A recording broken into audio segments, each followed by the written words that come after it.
So it is Wednesday night. It is 9:02 p.m. Yeah, I know we're late, but there's a reason for that. We're tech issues again, and hopefully in No, the very not just that. Let's be honest. that's It's part of just it. really talking what we're doing for the show.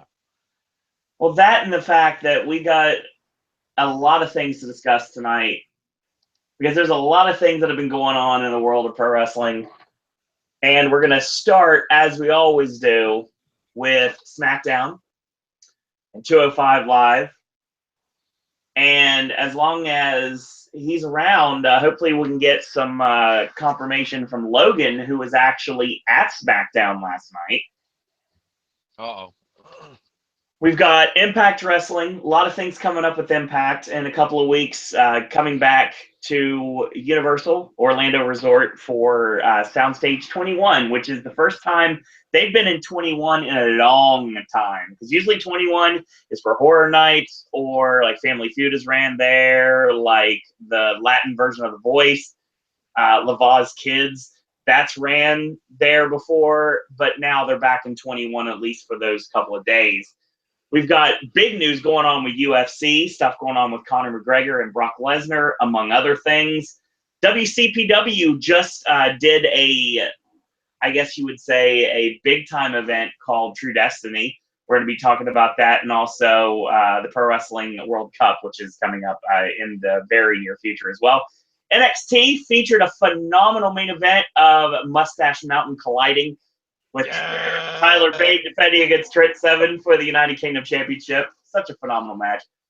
This week's Ring of Honor, which is also going to be talking about ROH television tapings, was just finished up, as well as New Japan Pro Wrestling, all the news and rumors from the professional wrestling world, and so much more tonight here on the Wednesday Wrestling Popcast.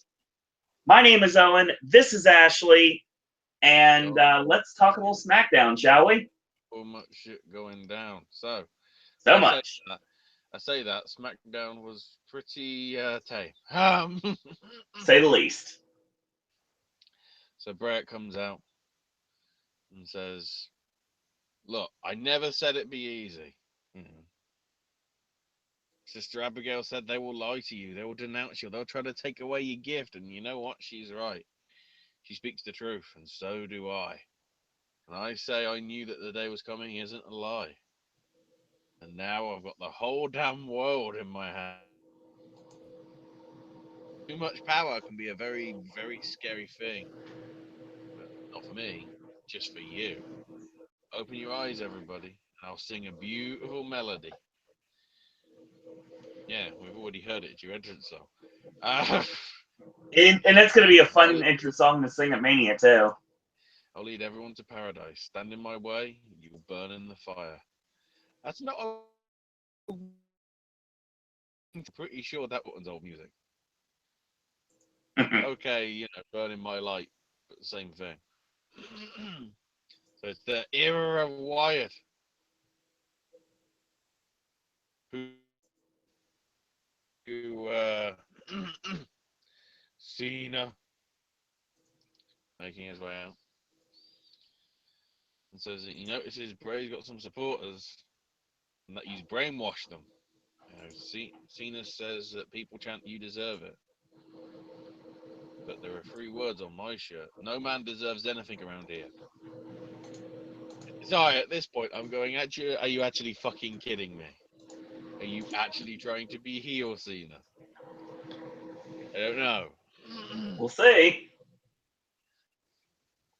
No, everybody has to earn every single inch that they get. You think you got the whole world in your hands? The world's looking at the target on your shoulder. And considering how they have a match for tonight and everyone seems excited, why don't we do it now? And it's like, no, that never fucking happens, does it, Cena? Especially because AJ showed up. Said, if you think you're getting your rematch first, John, nope. You think you can do everything you want because you're Cena. You jump lines at the grocery store, you jump lines at the airport. Well, you aren't normal. This is about me. This is about AJ. I've beaten you several times, John. I know I can beat Bray, and I want my one-on rematch right now. There comes Daniel Bryan. Congratulates Bray on winning, but there's an issue. Cena's owed a rematch, AJ's owed a rematch, and we've promised Anaheim a title match. So it's a triple threat from out of nowhere.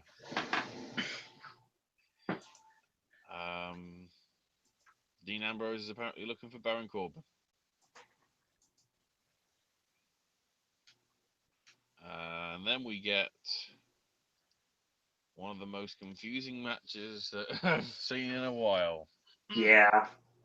American Alpha versus the Ascension in a, that bit when we push the Ascension? Fuck you! Oh, Oh. oh, you mean the idea that basically they just pushed the Ascension so we would be thrown off guard when the Usos were their next program? Yeah? Well, no, not the Usos, let's be honest. With the way they're dressed, they're looking more and more like fucking Crime Time. They're 3-minute warning now. They're officially 3-minute warning now. No, Crime Time, Los Boricuas, they're more relevant. They're more relevant, I would say.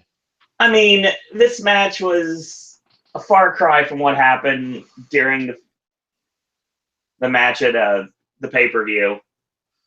Not much to it at all. Jordan gets the hot tag, runs wild as always, and Gable comes in. The Ascension take him apart for a minute, and then just out of absolute nowhere, right before the 10-minute mark, Grand Amplitude connects. Oh, sorry. It was out of nowhere. It was like, okay, if anything's from out of nowhere, it has to be an RKO. Can we mention the fact that somehow 3-minute Usos? I like that, Pedro. Can we mention the fact that somehow, some way, the Usos were brought to you in part by the movie Nerve?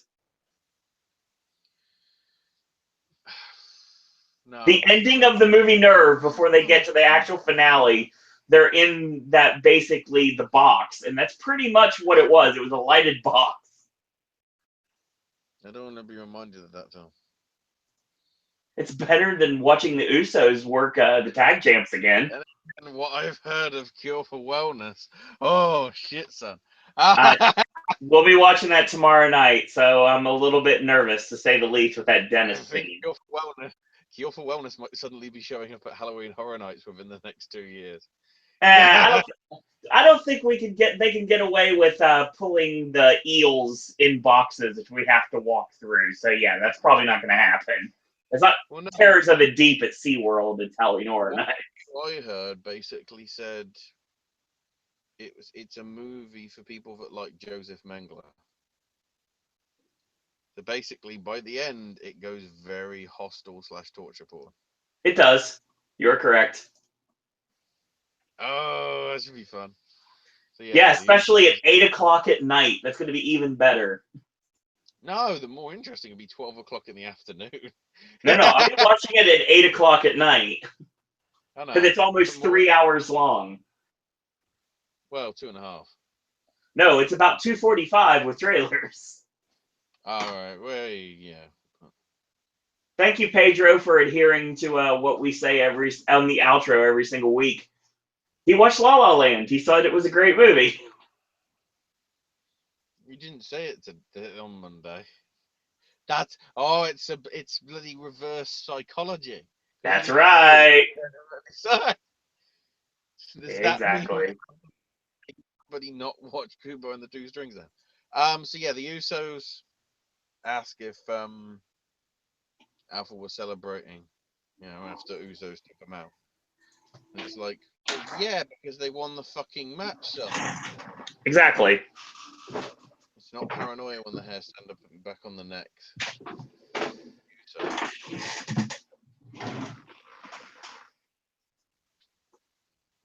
Wait, so the Usos are hair gel? I don't know. The James Ellsworth's in the back. So Ashley, real quick before we move forward, Logan is in chat. Logan, as we progress through the show, because right now we're currently on, we're a couple segments in. As we progress through the show, give us your thoughts, your live event perspective, some things that happen. Welcome, Jeremy, to chat. Logan says he didn't end up meeting Dolph Ziggler. He went to Disneyland instead. Hey, there you go. No problem. Apparently, Alexa Bliss was there, and he ran into her. Did you run into Buddy Murphy as well, or is Bliss there by herself? Also, did JBL fall the fuck over? I think this is now going to become a bloody gimmick. Did Bradshaw trip going into line at Mr. Toad's Wild Ride? No, no. Don't bring up fucking Candice LeRae like that, you bastard. I'm not! I don't care. There's only one Mr. Toad's Wild Ride, and that's Candice LeFucking-Ray. Oh, sorry, Candice Gargano. There's only one. So we get this stupid Ellsworth segment in the back. Yeah. Wants Carmella to join him for a Valentine's Day dinner. And Carmella's like, well, I think you're cute, but before she can like reject him, Dean's like, you guys seen Baron? And, James is like, no. And Dean just says, look, Carmella's just using you, man. And then Carmella asks Ellsworth to deal with the gas station attendant. I don't know how many fucking gas station attendants I've seen just with a bloody wife beater on. Extreme Mock Squeegee. Doesn't have the same ring. And basically, for some reason, Dean wants to beat the shit out of Ellsworth. So we're having a match. So, well, not next week, but nearly. So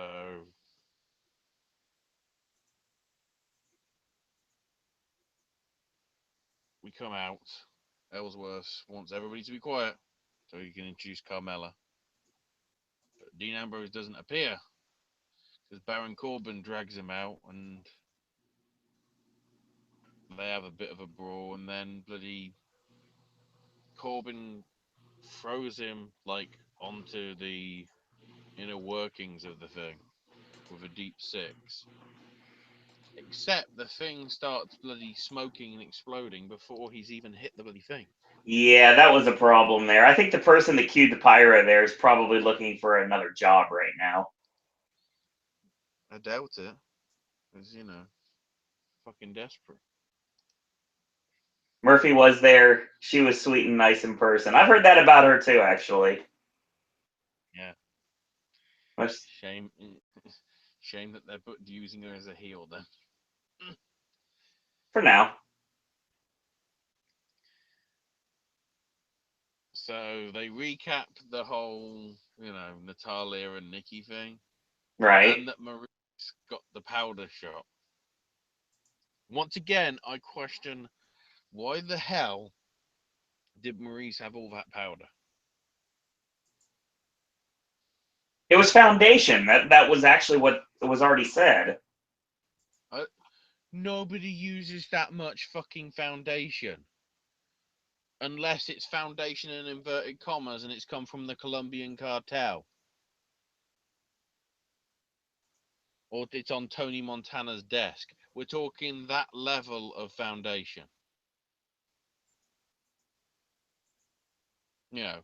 Especially, the color of the foundation was even wrong.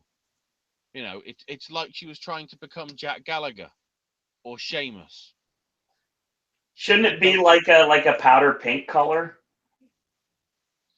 Yeah, it wasn't a pink. It was more of a white.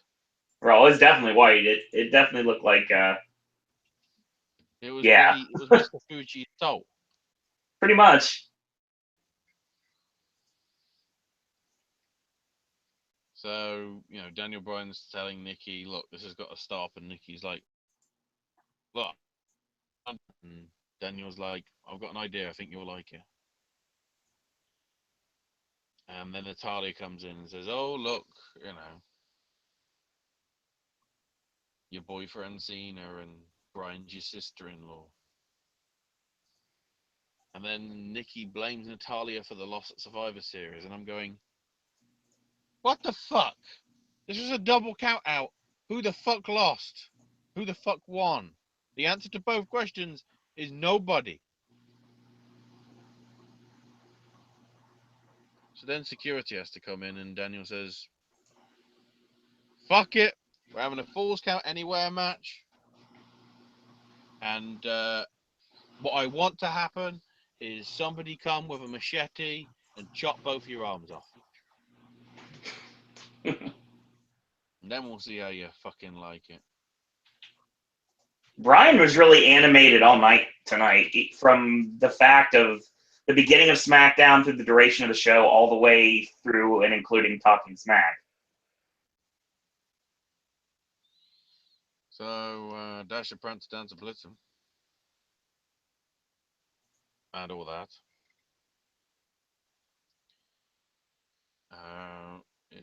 Asks Baron Corbin, why do you attack Dean? And I'm like, fucking hell. They're doing this on purpose. That question right there just tells me that. The great thing is, Baron's response is, people cannot be that stupid. It's like, yes! Yes! You're pointing out Dasher's a fucking bitch and stupid. Bloody dunce. Hey! We're making fun of the bloody interviewers again because they're stupid fucking bitches. Yes, Logan, none of us want to see this feud go any further than next week. Baron basically goes, I'm not champ because of Dean. So Dean's on his way to the hospital because of me.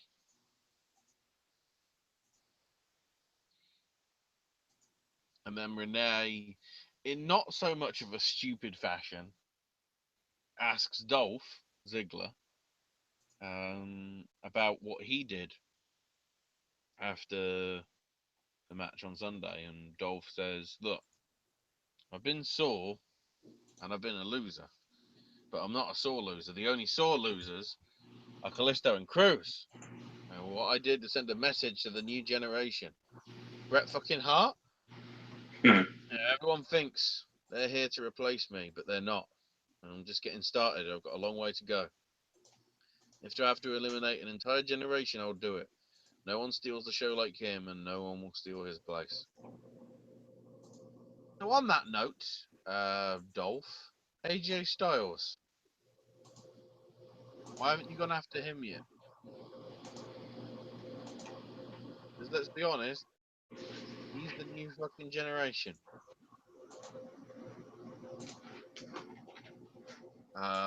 Also Baron Corbin. Why hasn't he gone after him? Are we referring to the fact that you're going to completely gloss over the idea that we had a very lengthy Baron Corbin Dolph Ziggler program before this even started? Also, why hasn't he gone after Bray Wyatt? He has. It ended badly. No, but it's like he wants to kill off all the new generation. So that he's got to go through them. That's before you even get to the jobbers like Kalisto and Cruz and American Alpha and Ascension and the Vaudevillains and everybody on Smackdown because, you know, you can't get old people. Pedro says, I love what they're doing with Baron Corbin. He's becoming a badass. I hope they don't get rid of his gimmick and have him job out. I think Corbin's pretty protected right now, to be honest.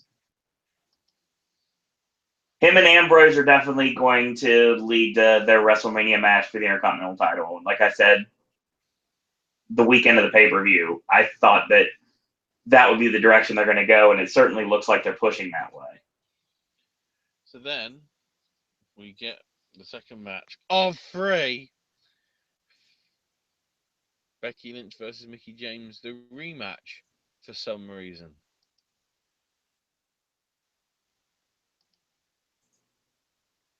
It was a long one. I'm still trying to work out why we needed a rematch. So they could get heat on Mickey James here. Oh, because of the whole feigning the injury and then winning. Well, you also have to put heat on a heel on the side, obviously, because at Elimination Chamber, no heel went over. True, but at the same time, the match was crap. Really, I did like the unique finish though. yeah, the finish. Yeah, but I don't think the finish saved it. No, not at all. It was a plotting match. They seemed like they were rushing, and they got way too much time, and they didn't. It's like they had too much time for the match they had put together. Yeah, That's the problem I had with it. It was really a flat match overall. yeah, it was just disappointing. And So they could fix the results from the chamber. Yes, Pedro, I think I agree with that. I don't know. So 50-50 booking strikes again, Ashley. well, to some extent, but at the same time, as I wait to see if it's going to bloody behave. So apologies, everybody. You'll be hearing me twice for about 40 seconds while I work it out. The thing I don't get with this is why we are continuing this feud when we've already established, you know, who's won and whatever. And the more and more I'm seeing of these two, which is a shame because of their potential, I don't want to see any more from either of them. It needs to be over. Let's mix it up with some other people. Please.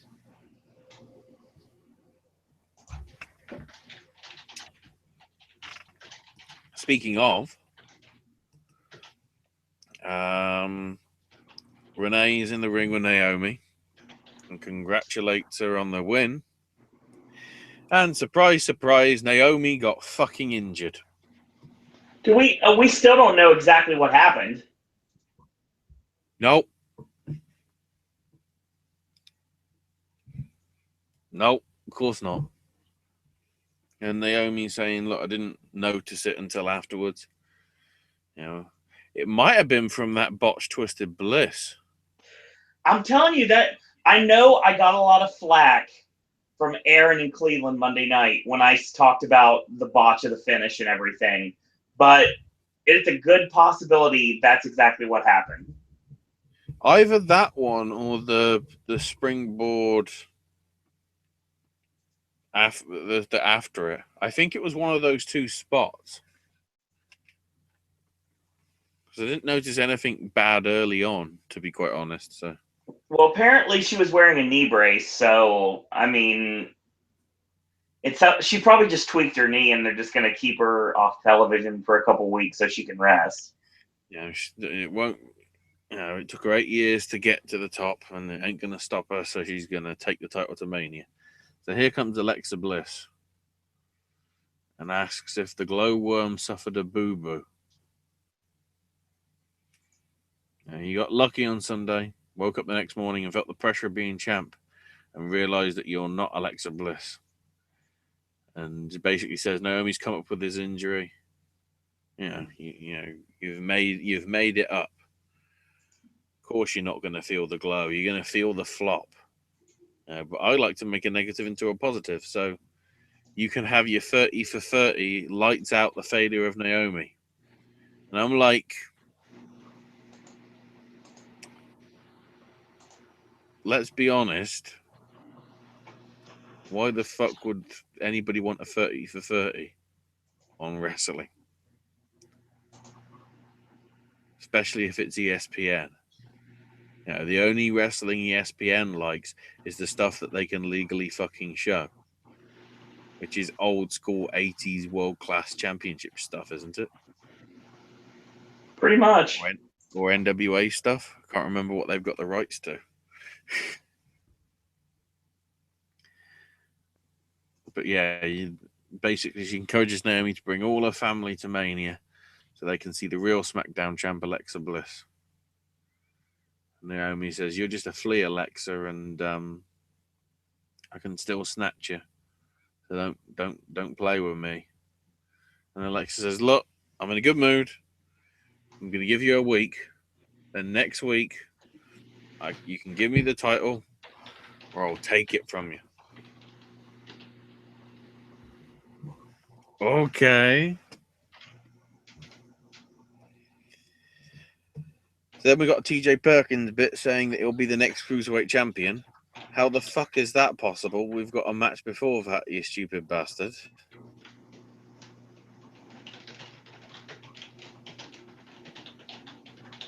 And Neville says he may say he's the king of the cruiserweights, but he's not the king of TJ Perkins.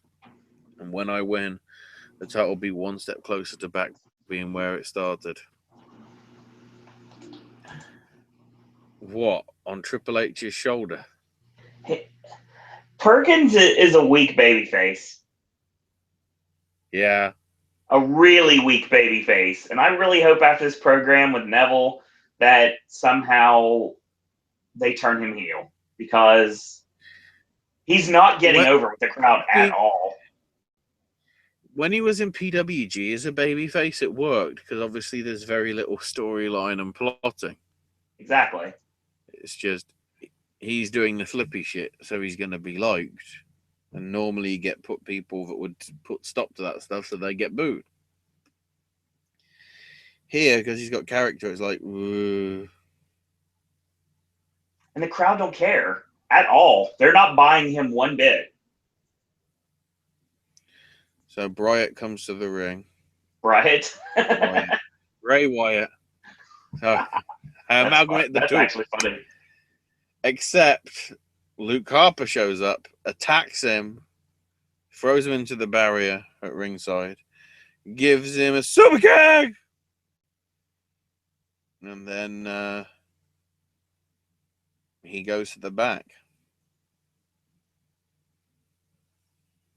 Then the stupid thing is we come back from commercial and the match is already underway. No Cena entrance, no AJ entrance. Just, here's Bray Wyatt's entrance and he got attacked and the match is already going. Okay, that's how much time they fucking wasted on the Mickie James match, that they had to cut the bloody entrances from the main event, which is the one that most of the people wanted to see.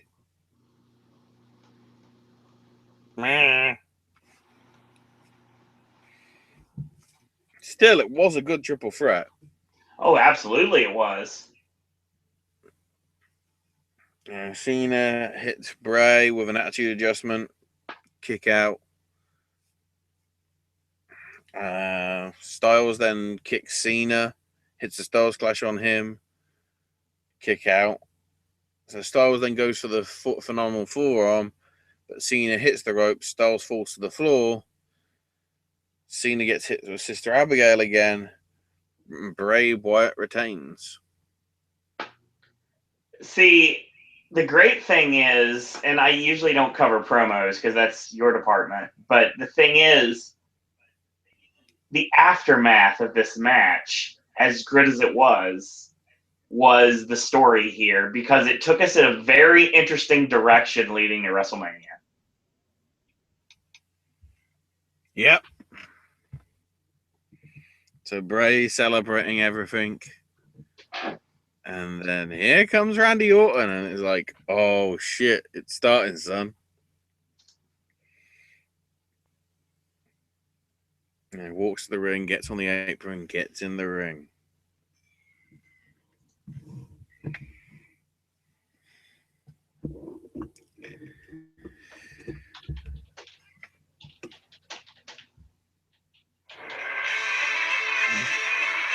Why are you telling me to tell it? That's ruining the spot. So Orton and Wyatt look around, and Randy says, "Look, I've won the Royal Rumble and all the privileges that come with it. You, Bray, you're the WWE champion. And as long as you are the master and I am the servant, I refuse to face you at WrestleMania, Bray. I pledge my undying allegiance to you, Bray Wyatt." Randy hands the mic to Bray. Orton goes down on one knee, and Bray goes, "I have all the keys to the kingdom." And then Undertaker shows up. Stop stealing his shit. Only one man goes at one knee, and that's when you do a marriage proposal, or you're the Undertaker, or both if you're Michelle McCool. Okay, some commentary before we end the show. The match was great live. Logan loves what they're doing with the Wyatt family and the dissolving of them finally. Pedro says it's not working for TJ. He's yet to get over with the fans since the whole rivalry with Brian Kendrick went downhill. So you can tell Orton might turn his back on Bray, but they won't do it, but we could see it at Mania. A couple options Logan sees happening. I think the Battle Royal could be very interesting because Brian goes on Talking Smack and says he's going to have a Battle Royal to determine who faces Bray Wyatt for the championship at WrestleMania.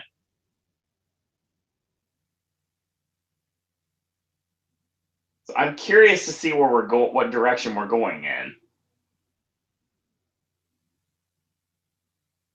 Timbo says Luke Harper could possibly win. I like that. I'd love to see Harper get a push, but I don't know if they'll do it or not at this rate. It does make sense for them to end up doing a program like that. But I mean, AJ goes on Talking Smack afterwards, and he speaks his piece, and he's basically flabbergasted that he's not getting his rematch like he was supposed to have. And that he said, I wanted a one-on-one match, and I have yet to get one. And basically, Brian said, you can win the Battle Royal, and then you can have WrestleMania. So, I mean, there's a lot of X factors here. And the interesting thing about it is the fact that this is also very loosely setting up AJ and Shane McMahon. Because when AJ loses the Battle Royal, I have a feeling he's going to have to start playing the blame game. And I think Shane McMahon is the one who he starts blaming. But then again, that's just an idea at this point. Oh, I had to get my dinner. Ashley, did you hear what I said? No worries. So yeah, I mean, that's a possibility. I was just giving the ideas that this Battle Royal that Daniel Bryan set up on Talking Smack for the shot against Bray Wyatt at WrestleMania may inadvertently lead to AJ Styles when he loses playing the blame game and he starts blaming Shane McMahon, and that's how we build a WrestleMania match.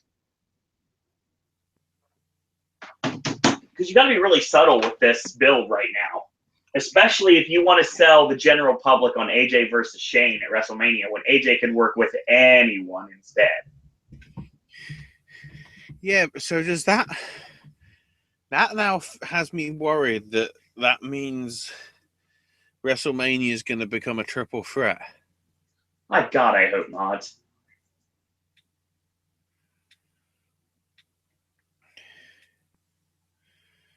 Because if then that's how we get to the AJ versus Shane, fuck off.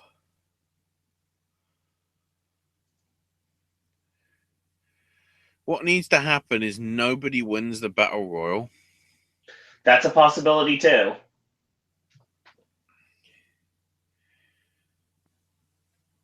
And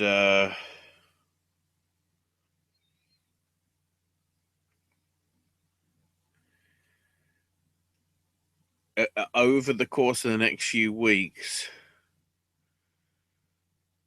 Orton basically the role somehow reverse. And Orton somehow manages to turn the master, and Bray becomes the servant. It's possible. That'd be the interesting twist. Because there's a lot of ways that could happen. Why it's beautiful. Lots of different directions we can go now, and again, that's exactly what you said. Why we're doing that though next week? That seems stupid. Maybe they changed their mind, and we're not going in the direction that everybody thinks that we're going in.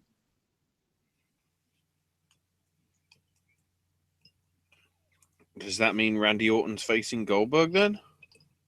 Well, no. And the other option would be that the option that would tick everybody off would be Orton puts himself back in the title picture when someone else defeats Bray for the title between now and Mania. Or you could have the Seth Rollins situation happen, but the thing is Orton has a title shot. He doesn't have a briefcase. So after somebody, let's say somebody would defeat, and this way the storyline would flow. Someone defeats Bray Wyatt, whomever wins the title defeats Bray Wyatt at WrestleMania. And then after it's over, Randy Orton comes out and says, Bray's not the champion anymore, but I want my title shot and I want it now. So they could do a special match at Mania, or they could just do it on SmackDown right after WrestleMania, with Randy Orton facing whomever beats Bray for the title. And there's a lot of directions you can go. That's the beauty part of the storyline in the first place. It's also dangerous territory too. Because if they screw this up, and they easily could, then they're going to snakebite Bray's title reign.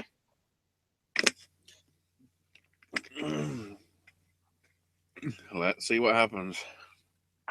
We'll see.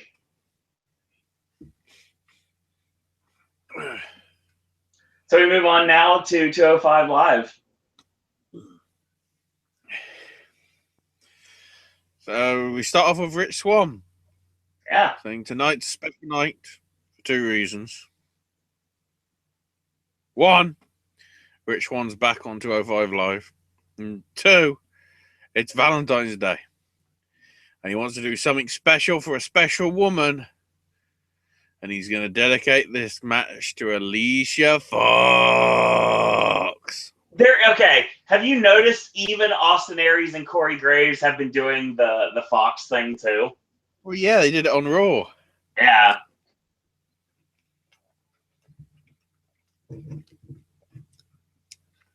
So, I mean, this match was good for what it was, but it was short.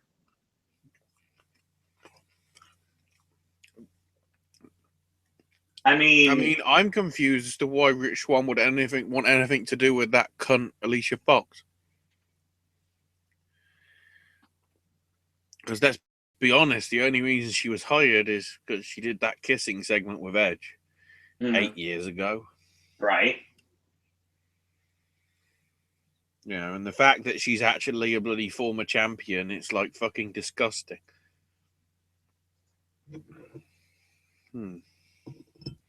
Why didn't she get paired up with Cameron for the Funkadactyls, and then we'd have gone, nobody gives a fuck. Nobody gives a fuck. Because someone had to be over in that group.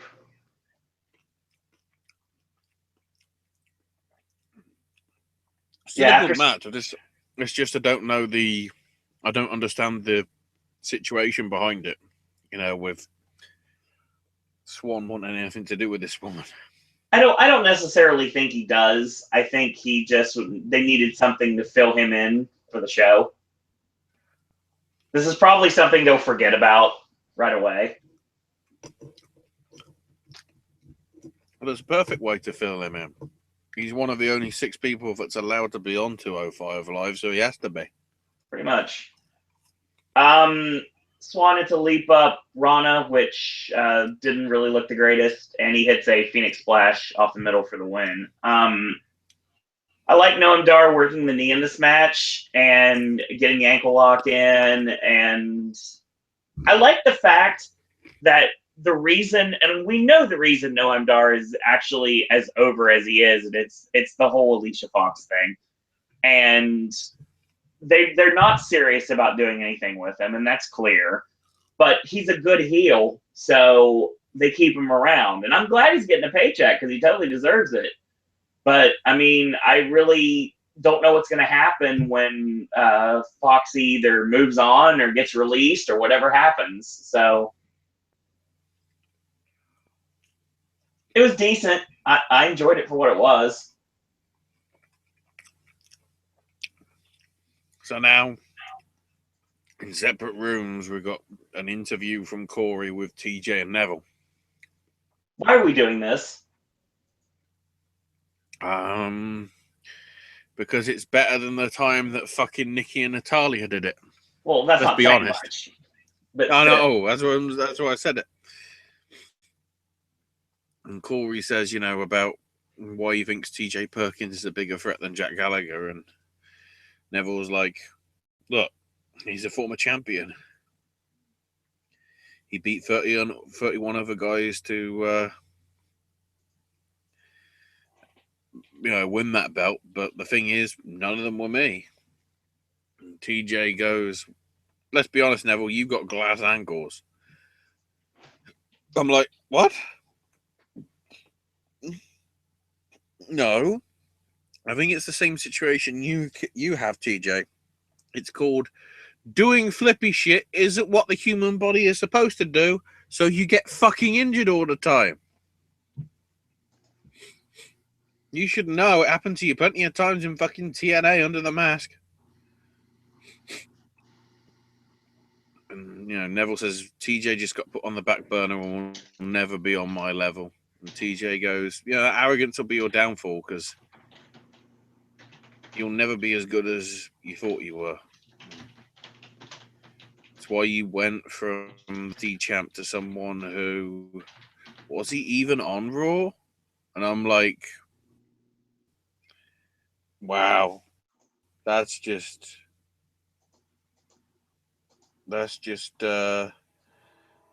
no, don't cue that shit. I don't know why that's playing. Oh, roundabout. It's just now on constant loop because I just need to use it any other time that I can. So then we've got the video package for Grand Metalik and says that TJ's a good wrestler but felt disappointed that he'd lost the tournament. But he's here to show that he's the best and brings a lot of different moves and will astound everyone watching and has to take advantage of the situation.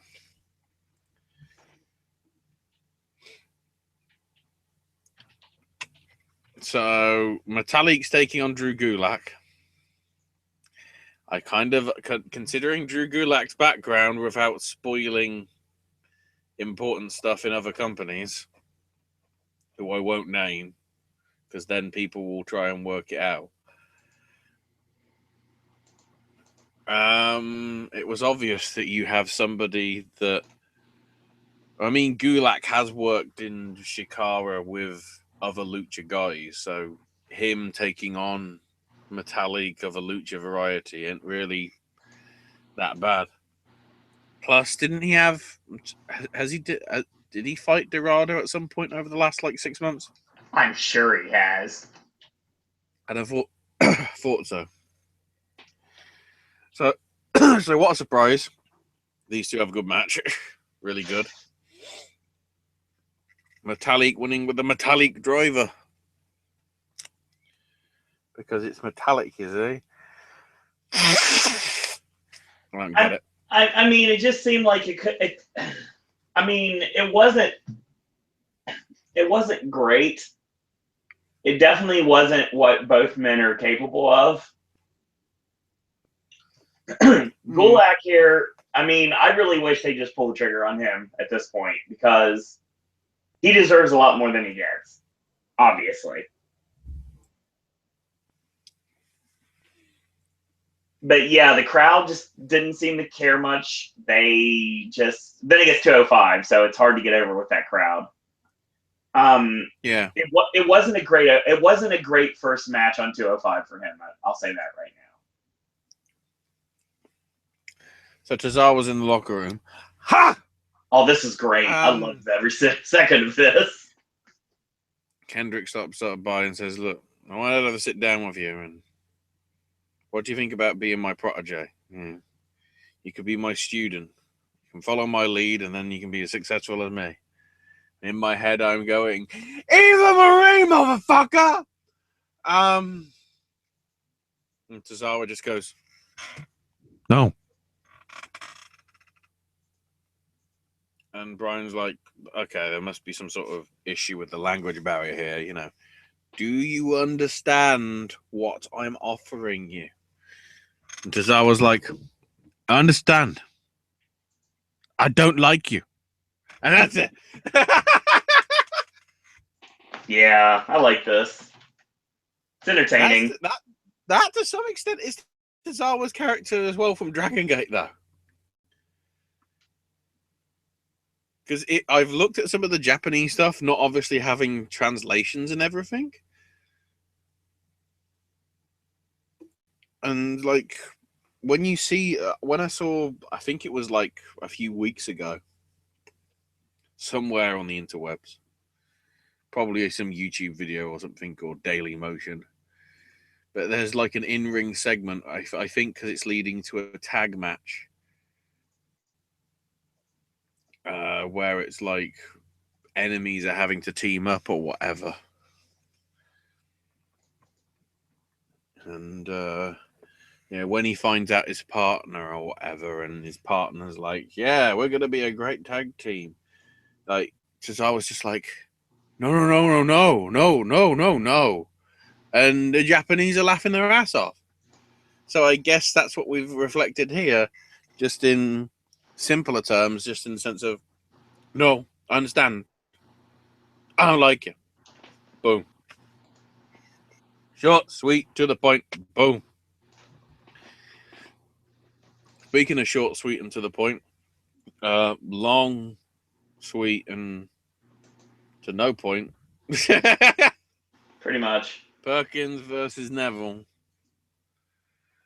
As stupid as the idea of this match happening, it's still a bloody good match because it's Neville and TJ Perkins. And they're pretty fucking awesome. I want to talk about that swank springboard flying DDT. Yeah. That looked real good. The springboard DDT was pretty fancy. Although I did like the end. The finish was good. Neville dropped TJ's arm on the top rope, hit an enziguri, and put on the armbar. Not the Rings of Saturn or whatever the hell he's calling it. I don't think we have. I don't think we. Yeah, it's the Edge of Tomorrow.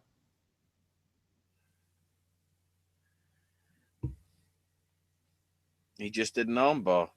Makes sense. So then Gallagher shows up,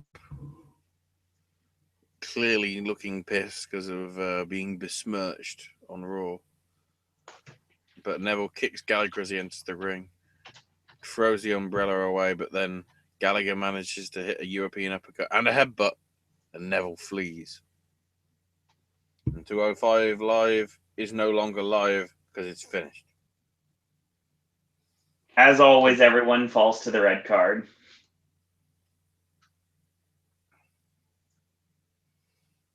Everybody falls. Logan says the match was good. The crowd started an Austin Aries chant. But the crowd was exhausted. Soon. Aries is coming soon. Decent show. It's a shame more people aren't watching it.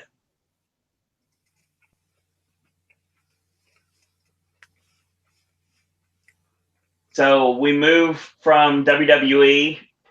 We're going to talk NXT and some news later, but I mean, we move from the world of WWE for now, talking about Impact Wrestling, and lots of things have been going on lately. So Ashley, let everybody know what direction we're going with TNA right now. Yeah, some interesting stuff and some not. So the show opens with the Hardys arriving at the arena, with Matt going over all the carbohydrates that King Maxwell's eating. Huh? And Nero asks Matt what the 7 deities have in mind for tonight. And Matt says, I've heard them. You'll all find out shortly. So then the DCC come out and say the world is crumbling around them, but the ass-kicking business is booming. So here comes Eli Drake and Tyrus wants to know how tough they are when they have to fight straight up. So it's time for a 3-on-2 handicap match. Who knows? Interesting when it gets to the end, because Tyrus has been in action and goes to tag Drake, but Drake takes a walk and leaves. So it's like these guys are supposed to be on the same page, and they're already not after like 3 weeks. What great build-up that is. Tyrus continues to fight, but eventually, last call from Storm's enough. Kingston pins him, and DCC win. They then recap some of the Lashley Edwards stuff, because obviously the final match is happening later on. Then we got Brandy Rhodes backstage and says that she's still learning but wants to set an example of how a knockout should act. So she's going to go to the ring to call out Rosemary. Now we've got this shit. So Braxton bumps into Ali backstage, but Maria walks in before they can talk and wants Ali to get her a coffee. And then asks if she means coffee or like whiskey coffee. And Maria just says, go! And then Maria tells Braxton not to ruin Laurel's magical day. Yeah. And Braxton says, look, I can't force people to do it. And Maria says, expect it to happen and remember 4 carrots. Why the fuck is he going to go to Walgreens and get 4 carrots? Let's be honest. Why not parsnips? They're just as good. So here's Brandy coming out to the ring and says, it's been great being a knockout. Really, Brandy? You've done fuck all. Let's be honest.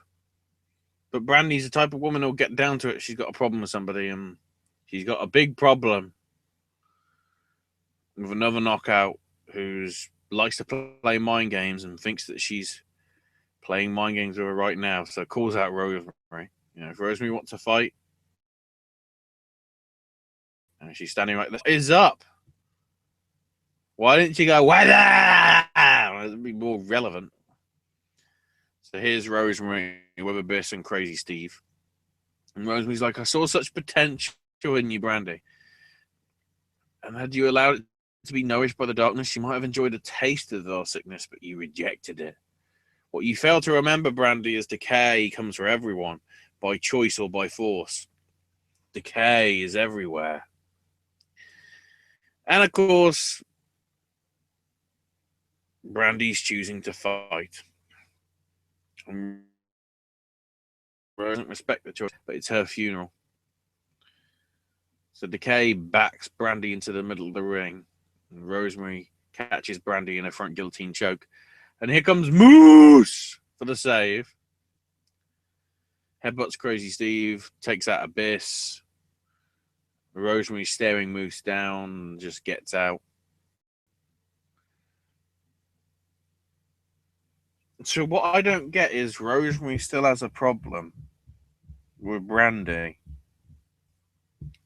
But Cody, when he's going to show up later on in the tapings, has more of a problem with Moose trying to be with Brandy than, his wife getting possibly murdered by the bloody Decay. You notice the problems I have with the storyline here. The storyline that you've got going on is way too much like the Attitude Era WWE. When I think, in all honesty, we're more into the reality era than we are with anything at all, like fantasy stuff. Hell, remember what me and Owen talked about on Sunday, or was it Monday? About Mickey James nearly being murdered or recovering from being murdered from a train. It's like, yeah, that shit happened. The shit is bananas. Bananas. I'm trying to bring the chat up because I think Owen's had to head away just in case any of you are talking about it. None of you are talking about TNA in chat. I like you. Yeah. If you don't have, there are bits you have to watch, but bits you don't. But whatever.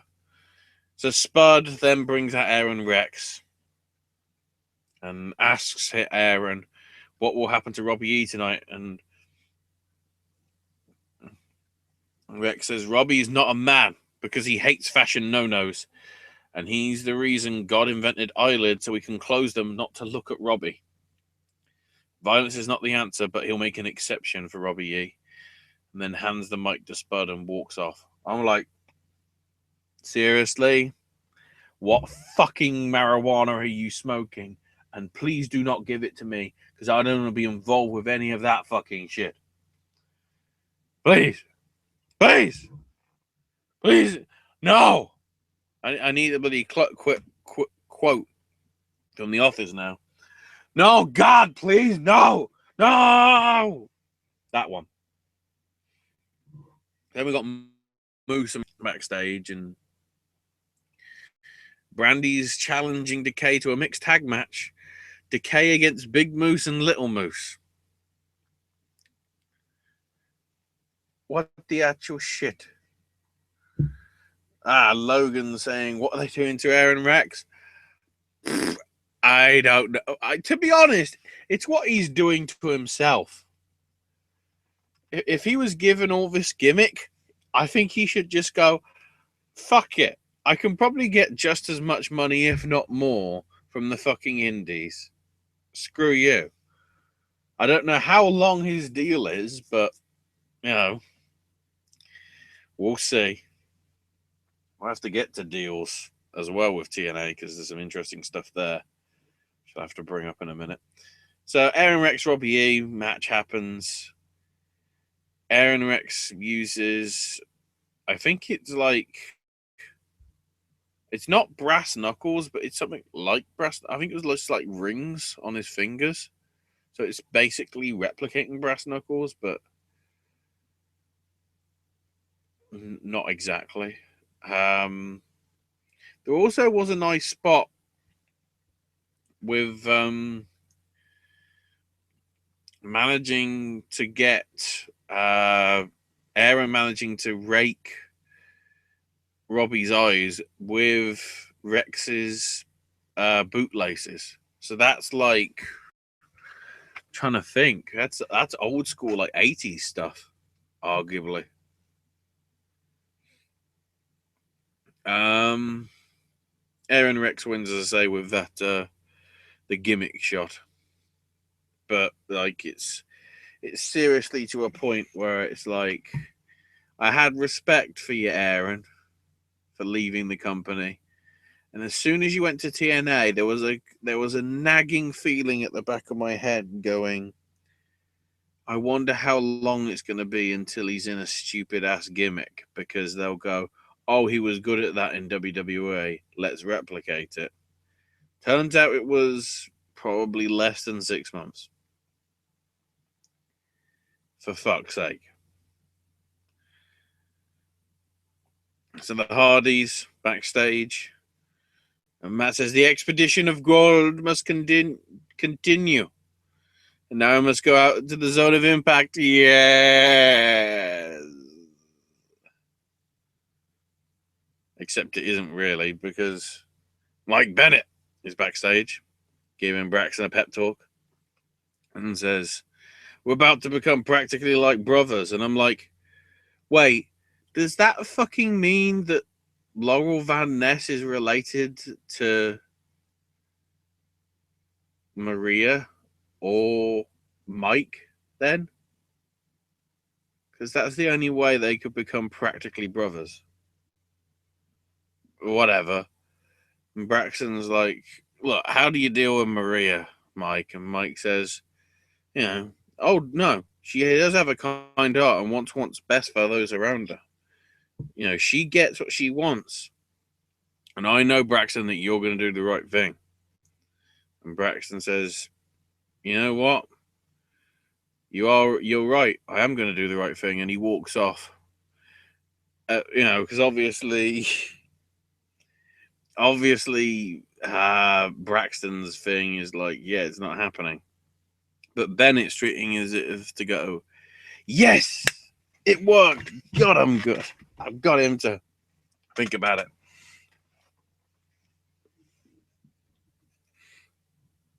So now the Hardys are in the ring, Rebby on the piano, and her and Max are actually doing the delete. That he knows how to do the whole arm sway delete sign. I love it. But yeah, Matt says that he's had a premonition about the expedition of gold. The pieces came slowly, but then together, and saw the expedition of gold in its totality. And then unveils Vanguard 1 from a covered pedestal and everything. And of course, it's a Vanguard 1 chant. And Matt's like, Vanguard 1 is the most powerful drone in all of space and time. A mechanism of teleportation. Vanguard 1 will take the Broken Hardys to every promotion with tag team titles, and we must procure them. I have seen team after team after team, and we conquer and win title after title after title after title. And they will repeat this over and over and over and over and over again and again and again and again until the seven deities deem us the greatest tag team in all of space and time. And Jeff asks Matt about, this teleportation and the premonition for the creatures. And Matt's like, my scintillating lexicon can be hard to follow. Oh, my word. He used the word scintillating. I love this man. But in layman's terms, I'm going back to my Matt sort of impersonation. We will put our hand on Vanguard 1, be teleported to another part of the earth, to other promotions, such as the Honorable Ring, where we will face the Bucks of Youth, or to the dastardly Mick Mahan show. Wherever it takes us, there will be tag team gold, and it must all be won until we are the greatest tag team in all of space and time.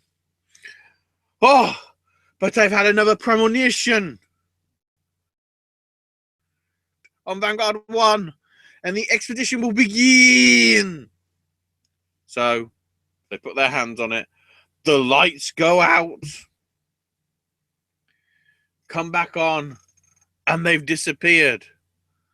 Suddenly, we cut to bloody everybody in Spanish, just randomly, just like in a street somewhere. And they go, excuse me, where are we? And the guy says, you're in Tijuana, Mexico. And Matt goes, maravilloso! Which, if you don't know, is Spanish for wonderful. So it's like, oh. So then we get, oh God, I forgot this happened. Drew Galloway defending the Grand Championship against a true person that is worthy of the title, Mahab Ali Shira.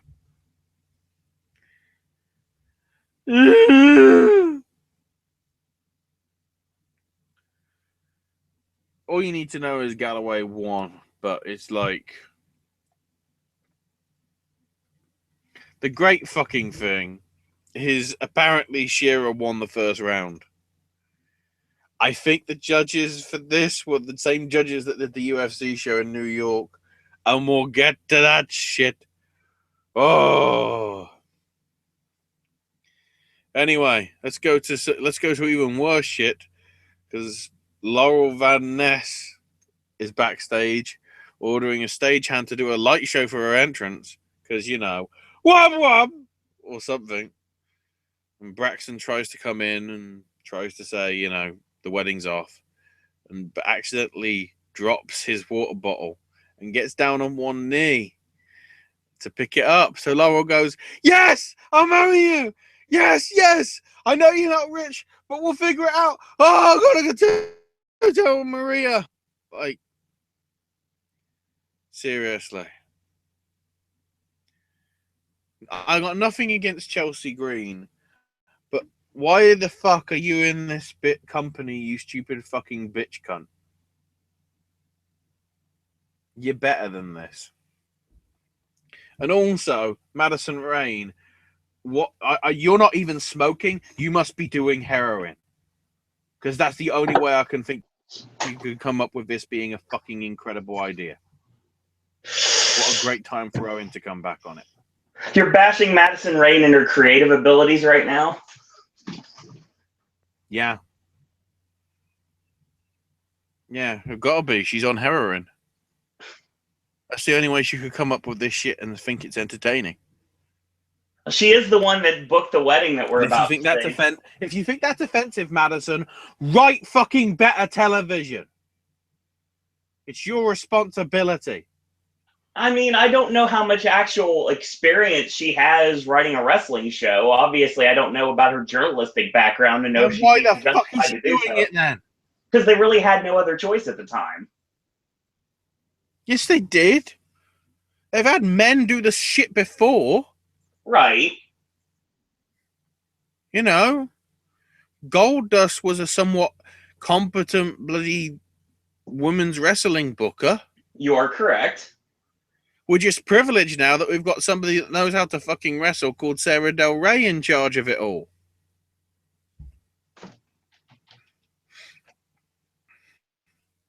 I guess that's what Madison thinks she is. She thinks she's a Sarah Del Rey of TNA.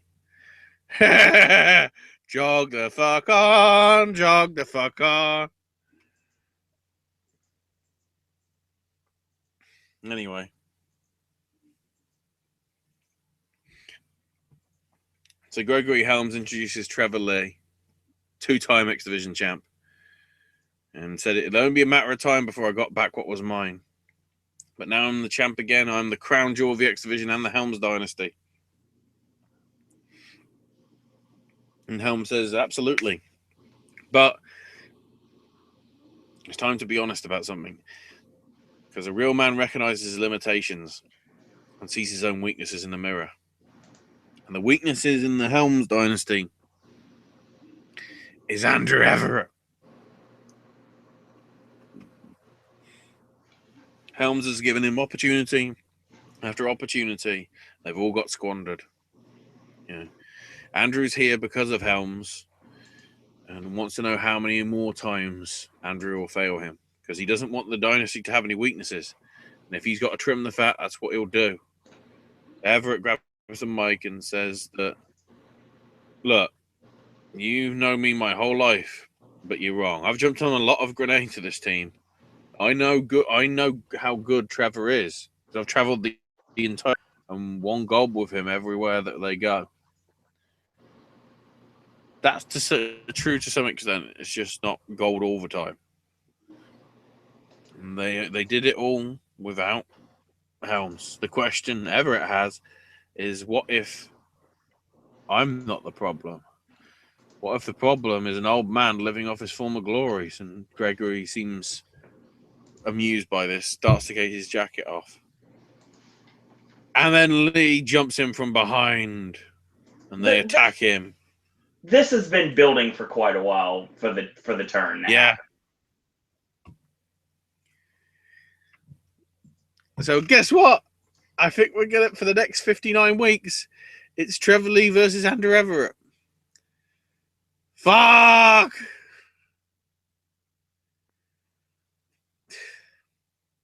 At least the matches are good. Anyway, from what I remember from the tapings. least the matches are good. Yeah, but if we keep getting it every week, it's I not going to be understand. as good, is it? Yeah, you know how many times I saw Aaron Rex work during the Impact tapings over the span of a week? Oh, fuck that guy. Logan's already said it in chat. What are they doing with him? I mean, it's funny. Back to the bro. Anyway, go ahead. It's funny because, like you have mentioned numerous times on this show, when it comes down to it, basically, Aaron Stevens is doing the same thing now that he said he wouldn't do again. Yeah. As I said while you were away, TNA Creative thinks he was good when he was doing gimmicks in WWE, so we'll give him a gimmick. Despite the fact Aaron passionately said in a somewhat shoot promo at the start, no gimmicks necessary. Exactly. 3 months later, do fucking bad said you're gonna get it. Making Liberace, apparently. Because, like you said, someone saw behind the candelabra and they're like, ooh, let's do this. Yeah. Somebody had HBO. At that rate, that means somebody's going to become Lyndon B. Johnson. And hell, it might not. This character might not even be Liberace. It might be something to do with Angels in America. That's old school. That's old school HBO. Indeed. Hell, at the rate we're going, they're going to have an Andre the Giant character because of that documentary. And I'd say we get to that, but that's already been covered this week, so. So back to the Broken Hardys getting mobbed in the streets of Tijuana by fans going delete. So yeah, the Hardys will be challenging Psychosis and Super Crazy for the Crash titles, isn't it? The Conan promotion in Mexico? Yeah. Yeah, it's Crash. I know we covered the result, which spoilers, the Hardys win. I'll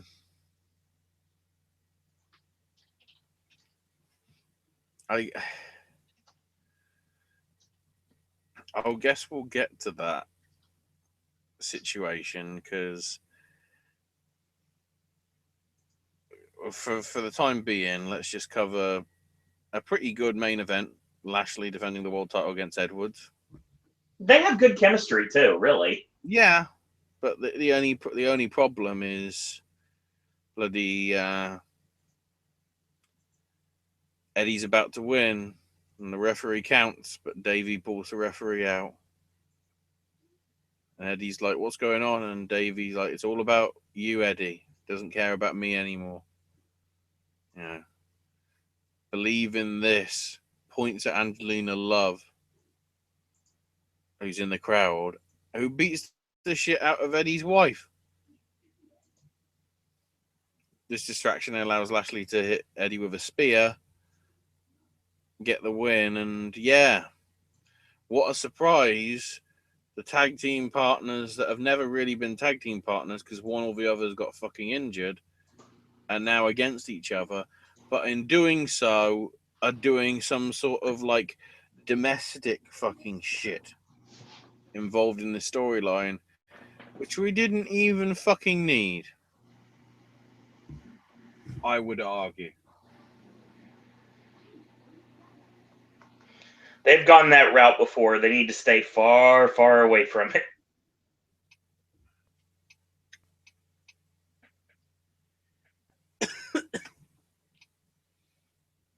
So, before we end... Hang on. I need to get the clip, which is apparently now trending. Because I've got some Impact news before we move forward. I need to get this clip because it sums up how I feel about this fucking angle. As soon as I saw it, it was like, I've got to use it somehow. Hang on. Got to get it to the right bit. So, yeah. The way TNA is making me feel sums up this cliffhanger, but and keep this in mind, this real ending to a soap opera in New Zealand. Please tell me that is not your penis. Good God. What? Oh my God. The things you find for this show every single week, Ashley, are just mind-boggling. That's gonna be the new meme, I think. Oh boy.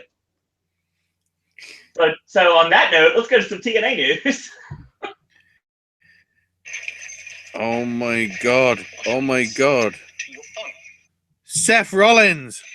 Please tell me that is not your penis. Good God. We never said this. First, we never said the show is politically correct anyway, so I guess it lines up. Well, don't worry. I've already used the C word for a couple of people. You have. So real quick before we end with Impact news for the day, I'm gonna try to stay away from calling it TNA. It's Impact now. So Pro Wrestling Noah announced Cowboy James Storm, Eddie Edwards, and Moose for March 12th in Yokohama. That's official now. That's nice. And of course, the next time that TNA will be live, I said I wouldn't do it and I did it anyway. Impact will be returning to my home away from home, quite literally in this case, Universal Orlando Resort on the 2nd of March through the 5th, which is going to be Fastlane for Impact tapings. On Thursday and Friday and Sunday, doors open at 5:30 with 6 o'clock bell time. Saturday also leads to 2 shows, a matinee show at 12:30 with a 1 o'clock bell time and another 5:30 with a 6 o'clock bell time. Right now, if you go to shoptna.com, you can pick up a VIP package, which gets you a souvenir credential, getting your place in line, first entry into the Impact Zone, and this is the shoot. They will take you in first. A commemorative 11x17 poster, and every single night there's going to be a superstar knockout that are going to be doing a meet and greet after the tapings are over. That's $99 right now, available at shoptna.com. If you are at Universal, there are 2 ways in order to get access. Number one, if you are in the park, you can go to the guest contact center, the studio audience center, which is on the far right-hand side next to First Aid, and the bathrooms on the right-hand side, and you can get a ticket, as well as the walkway of the Blue Man Group entrance. There's going to be a table sitting out there, and you're going to be able to get a ticket and go see the superstars of Impact Wrestling live at Universal. This is not going to be in the soundstage as previous. They're actually back on the former home of the Impact Zone, Ashley, Soundstage 21, which obviously I have Pedro and Logan in chat. They're going to quickly know that was the site of Cabin in the Woods for 23, and also for Resident Evil Escape from Raccoon City in 23, and 25's Epic Jack Presents 25 Years of Monsters and Mayhem. Is the building going to look any different to how it's done for the past few years in the previous soundstage? I don't know if they're going to change the location or not. It is a little bit bigger, but it's going to probably be laid out about the same. Okay. So, yeah, that's something to look forward to. So if you're able to be in the area, definitely check out Impact. Whether you like the company or not, they actually put on a really entertaining show live. So go check them out. No, they can't. If bloody every fucking time Borash has to go, The loudest people get taken to the back, motherfuckers. So cheer! Fucking cheer! Well, I know this for a fact that this happens. So, Yeah. but yeah, So, that's something I recommend. Impact News. That I've got in text form. Because there is a little bit in that. If I can scroll down. Where is it?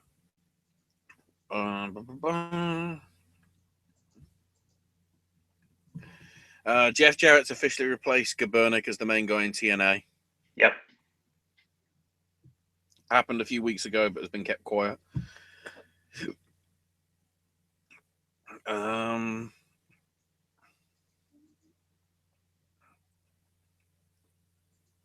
Jarrett's spoken with people with the idea that he'll be able to make deals soon. Dutch Mantel and Scott D'Amore are in, so it's basically the Jarrett regime. The general feeling Dave has is the way things shake out will be Jarrett will be in charge, and that creative will be run by all three of them. Correct. An interesting thing will be announcing because Gaborik replaced Tenay with Josh Matthews, who he knew from WWE. Basically, the reason why they got rid of Tenay is because he was too expensive. The fucking irony of this, did you see this, Owen? I did not. They put up a video on Impact Wrestling.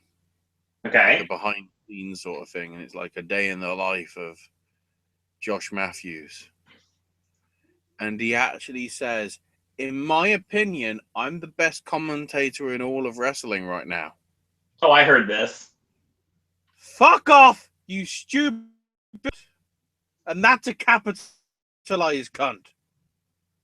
Dear God. Oh, I know. I guess the word I should use is faggot. Oh, if anybody God. gets the joke, beautiful.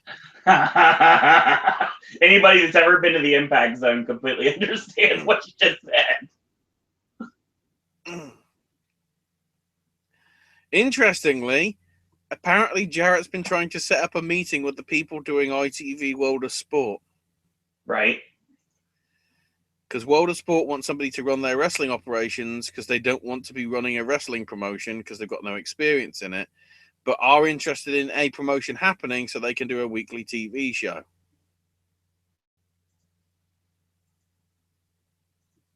On top of that, it looks like Jarrett's also trying to pull off an international relationship with TNA, Crash, Noah, and ITV, given all the meetings. Jarrett and Crash make sense, given that the next main event for the Crash stuff is going to have Jarrett in the event, and Eli Drake's going to be part of that event as well.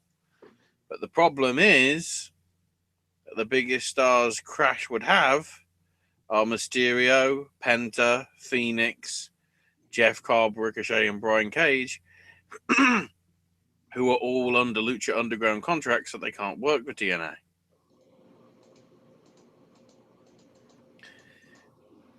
Then there's the notes about Noah, with Moose and Eddie Edwards and all that. Yep. Apparently, Scott D'Amore was a conduit for the Noah deal. Yep. Talked about that 2 weeks Noah ago. wrestlers coming to TNA, like Katsuhiro Nakajima, Daisuke Harada, and Yamuchi Marufuji, amongst others. And also, Noah will be sending young wrestlers to Scott D'Amore in Canada and TNA for training. The interesting situation as well, though, is that things have got uncomfortable between TNA and Ring of Honor. Obviously because of the whole Hardys and Young Bucks thing. A lot of the top talent in TNA are now apprehensive about the changes, and there's the thought if anybody but the top few guys leave, Jarrett has all the Global Force Wrestling guys he was using that then can fill the holes. But right now, nobody knows exactly how things are going to shake out. Basically, because Anthem spent so much money between the settlement with Billy Corgan and all the loans to cover, they can't make money. So they're already looking at cutting costs and already looking at cutting people's pay. The idea is to basically not aggressively pursue outside talent anymore that would cost money unless it's a unique circumstance. So in this case, why the fuck are we doing deals with Pro Wrestling Noah and The Crash and possibly ITV?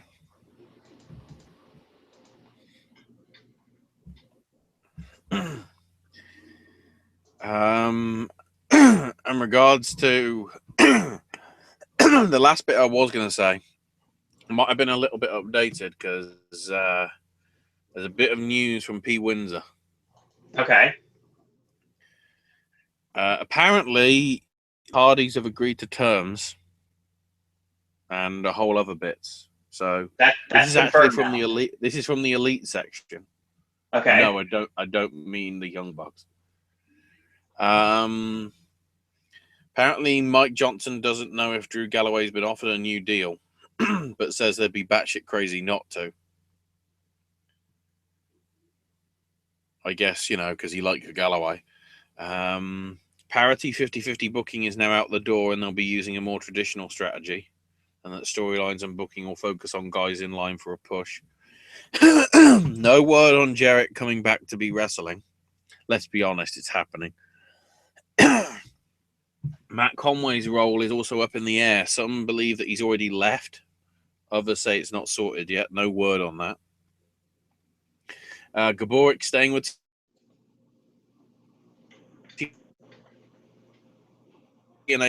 basically all saying that he's negotiated a new deal to take a lesser role in production.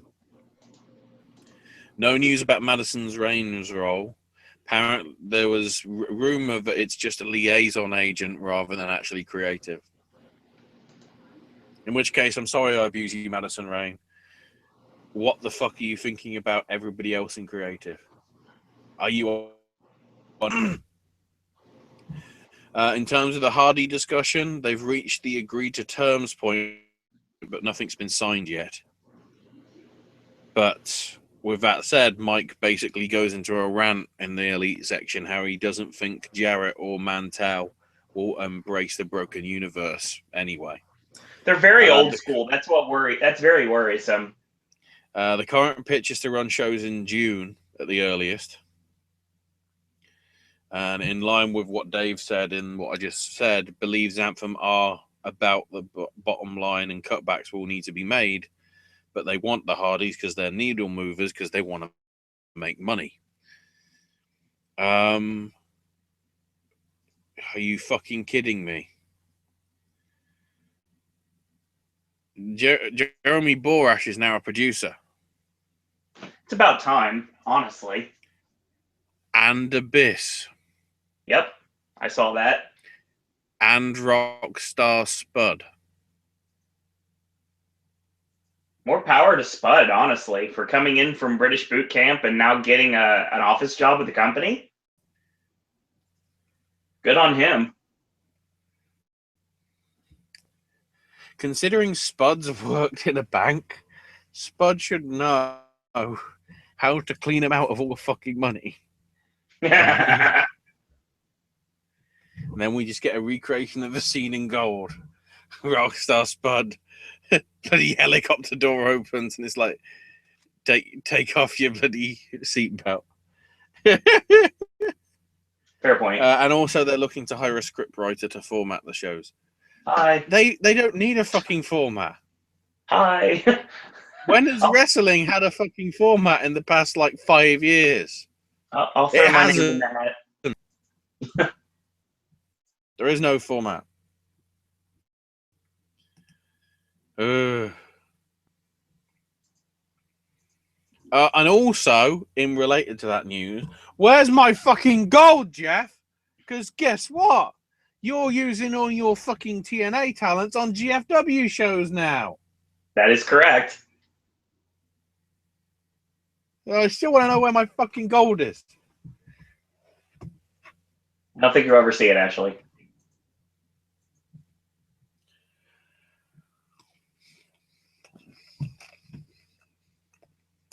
What a fucking scammer. So that's the TNA. That's the Impact news for the night. For now, I don't know whether Monsieur Dave's this week's post is going to be coming in time. I have to see. I have to quickly jump to the front page. We got a lot to talk about with Sanjay Dutt this week. Whoa, what's Sanjay done? Well, this goes all over the place. So Sanjay Dutt was a guest coach at the Performance Center. Oh yeah, So I remember seeing about that, saying how he was been doing stuff there. he also helped produce some live NXT events. Oh, would that have been the ones that had Yayo? No, as you absolutely hate them being called. Yes, most likely. So this goes into TNA because Jeff Jarrett wants Sanjay Dutt back in the company. Huh. He wants him It's like to assist with. Yeah, he wants him to assist with creative. But to tie in the third company, Ring of Honor talked with Sanjay Dutt in December to replace Steve Corino in the broadcast booth. And now we find out that at Manhattan Mayhem on March 4th at the Hammerstein Ballroom, Sanjay Dutt's facing Marty Scurll for the television title. Mm-hmm. So yeah, Sanjay is everywhere this week.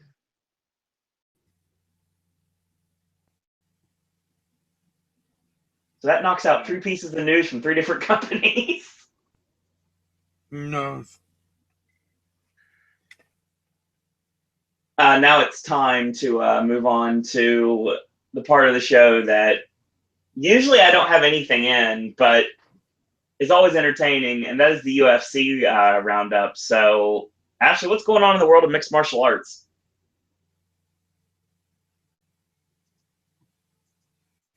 Sorry, I'm just trying to work out why WWE's publishing a rule book.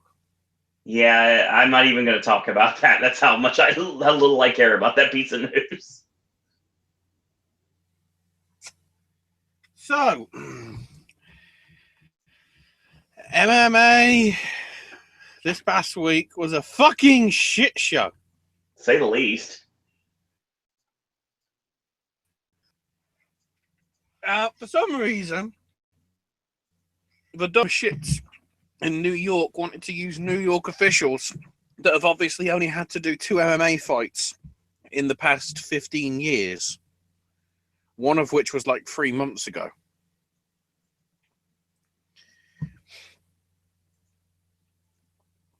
So, but it sort of went wrong even before that.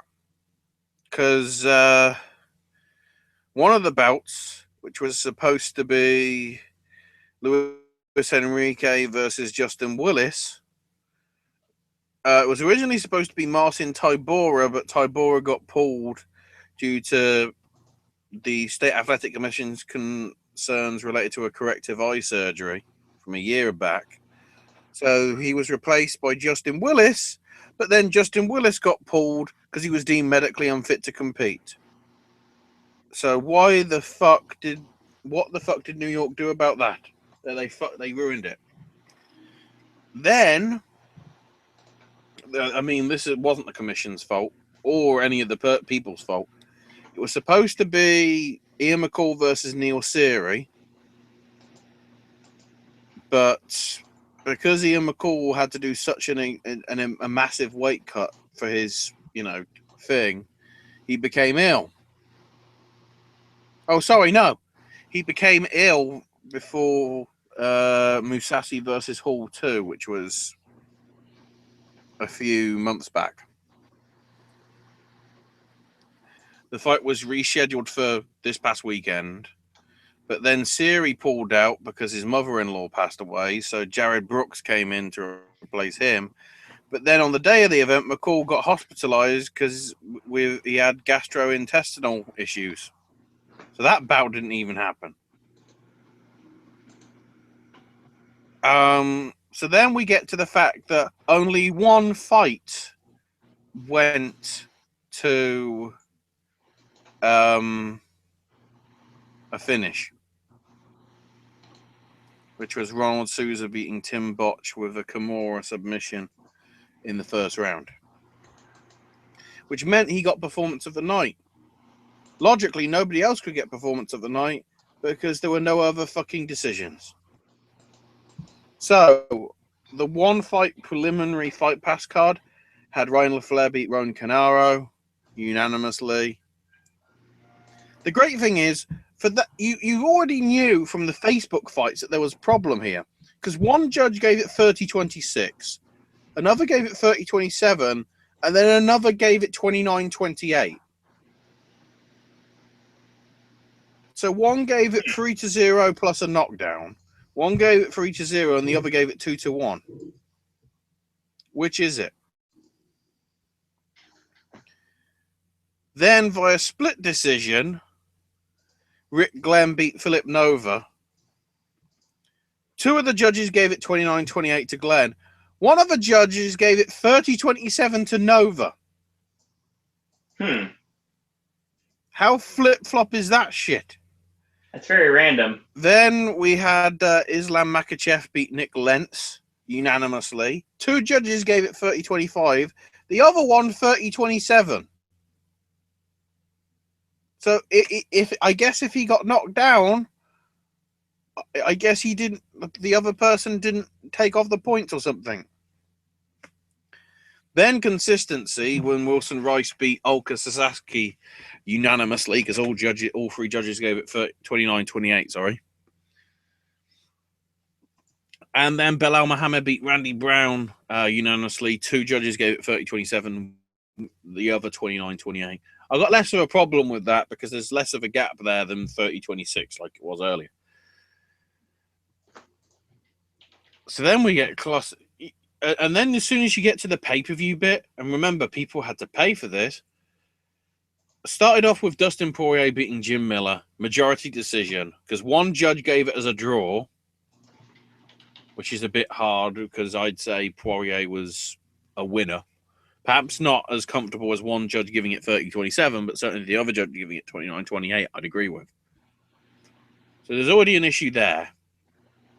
Then Glover Teixeira beating Jared Cannonier, 30-26 from all three judges. That was really a case of why Jared was there, because at certain points it was like the other guy should have just thrown, the corner should have just thrown in the towel because it really wasn't that good a fight. Then we get Anderson Silva and Derek Brunson. Anderson Silva barely connected with anything. Derek Brunson did. All three judges gave it to Anderson Silva. Wow. One of which said that Anderson Silva won every round, which is completely wrong. You know, if you looked at it in a certain way, you could give it 29-28 to Silva like two of the judges did. But I'd say for most people, they would say Brunson won two or all three rounds rather than the other way around. And then the main event. You know, in all the publicity beforehand, Jermaine Durandame was saying, oh, you know, I'm a gritty fighter, but I'll play by the rules. Spoilers, she fucking didn't. And you knew there was something up already because Holly Holm was shit-ass nervous. It seems like ever since Ronda lost, apart from Amanda Nunes, everybody doesn't know how to fucking fight anymore. No one wants to get caught, just like Ronda did. No, because Holly was like more nervous than bloody, you know, a vibrator in the bloody pocket of Enzo Amore when he's trying to fuck that KFC chicken. So, first round, probably, depends how you want to call it. We get to the end of the second round. Hooter goes. Jermaine hits a punch clearly after the bloody Hooter's gone. So much so that Holly is basically having to lean against the referee who doesn't know what the fuck he's doing, because I don't think he's refereed an MMA fight before.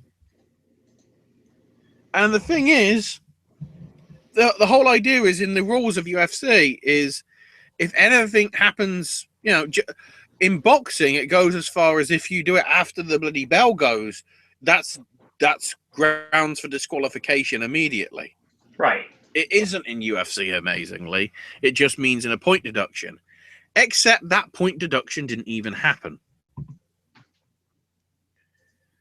So then we get to the third round. Hooter goes. Jermaine does it again. Doesn't knock her loopy as much, but, hits her after the bloody Hooter goes. So again, that should be at least another point deducted, but instead, it's just a first warning. Then the rest of the stuff happens, and then we get to the judges' decisions, and all three gave it 48-47 to Jermaine Durandame, who is your first featherweight champion.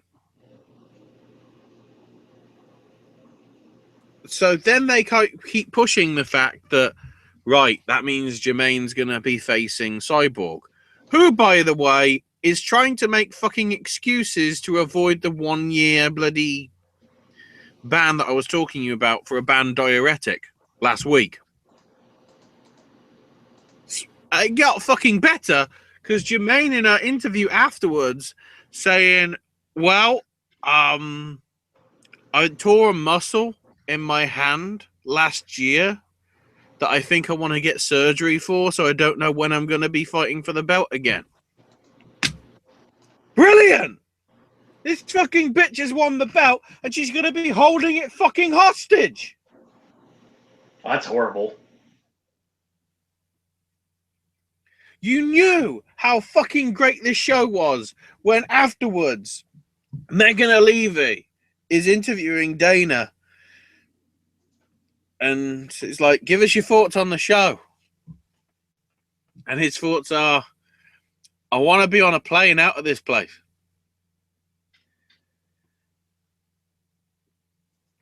It was that fucking terrible. Poirier and Miller, with their majority decision, though, by the way, did get fight of the night, so they got $50,000 each. That was probably the best fight on that show, even though Sousa and Botch was a pretty good finish with the Kimura. But yeah, Teixeira Cannonier was horrible in terms of being so one-sided. And the judging and the officiating in the last two matches, it was like, dear God. But there is sort of breaking news on this, because today, February the 15th, Holly Holmes is apparently going to be filing an appeal after the result. She's going to be filing a complaint against the referee, and that they review. Sorry, I'm allergic to this bullshit from the bloody Athletic Commission here. Holmes asking the commission to review the referee's failure to assess a foul and render a decision regarding a point deduction following round 2 and for round 3 as well, and determining an appropriate result from the judges.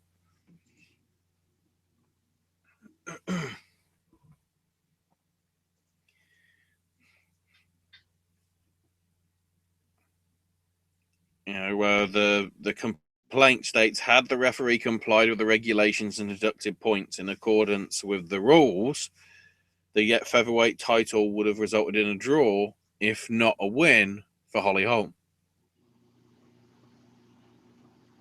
apparently Jermaine has offered to give Holm a rematch to make sure that the winner of this historic belt is crystal clear. I wouldn't fucking bother. I just hope that Cyborg bloody somehow gets out of her bloody drugs ban and just murders this bitch. You know, hurts her other hand so much that she'll have to get surgery on that.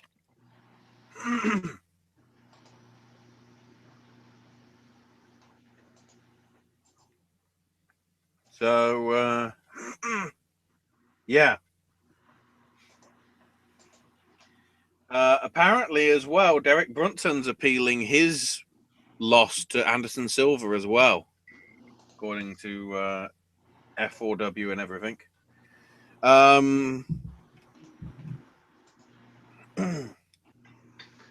So, some of the big things that have happened. There are rumors that we're closer than ever to the Floyd Mayweather-Conor McGregor boxing match. Still no confirmation yet. Still rumors of like $1 billion going to be on the line and whatever. And some sort of like revenue between the two of them. Who knows? Brock's officially announced his retirement from MMA. Which isn't a surprise because, of course, the ban and probably because he knows he can't do any more in that. And rumors seem to be suggesting, because they're desperate, because everybody's fucking leaving or getting injured, George St. Pierre might be coming back within the next few months to make his return. Regarding to that, Michael Bisping is currently supposed to be facing Yoel Romero for the I think it's the middleweight title. But obviously now that GSP is being rumored to be coming in, he's like, why don't I face him? Everybody will want to see it because it's me and him. It's going to be a shit ton of money. Rashad Evans has apparently been medically cleared for the pay-per-view next month, UFC 209. UFC is no longer making fight tape available to coaches and fighters. Instead, they've got to use Fight Pass. Oh, So they're that's not cheap. supplying them with video anymore. It's like, do you own shit? Trying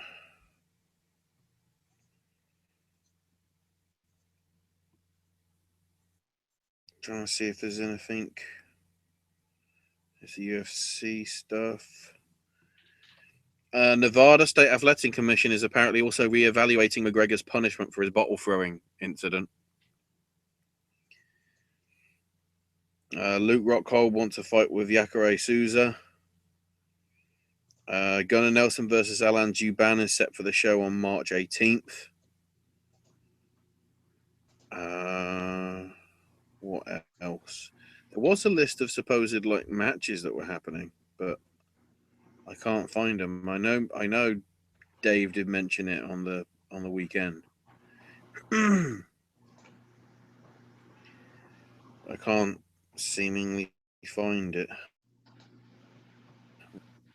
Really useful. I can't remember exactly who was being listed for the fights off the top of my head. Forget about it. See if there's anything in this. I don't think it is, to be quite honest. Yeah, I think I cannot find any trace of it, which is All right. not useful. So if that's the case, then let's move on to WCPW. Oh shit! I have to get the pad, the pay-per-view pad, the PPVP. Past the Wrestle Kingdom notes, past the Rumble notes.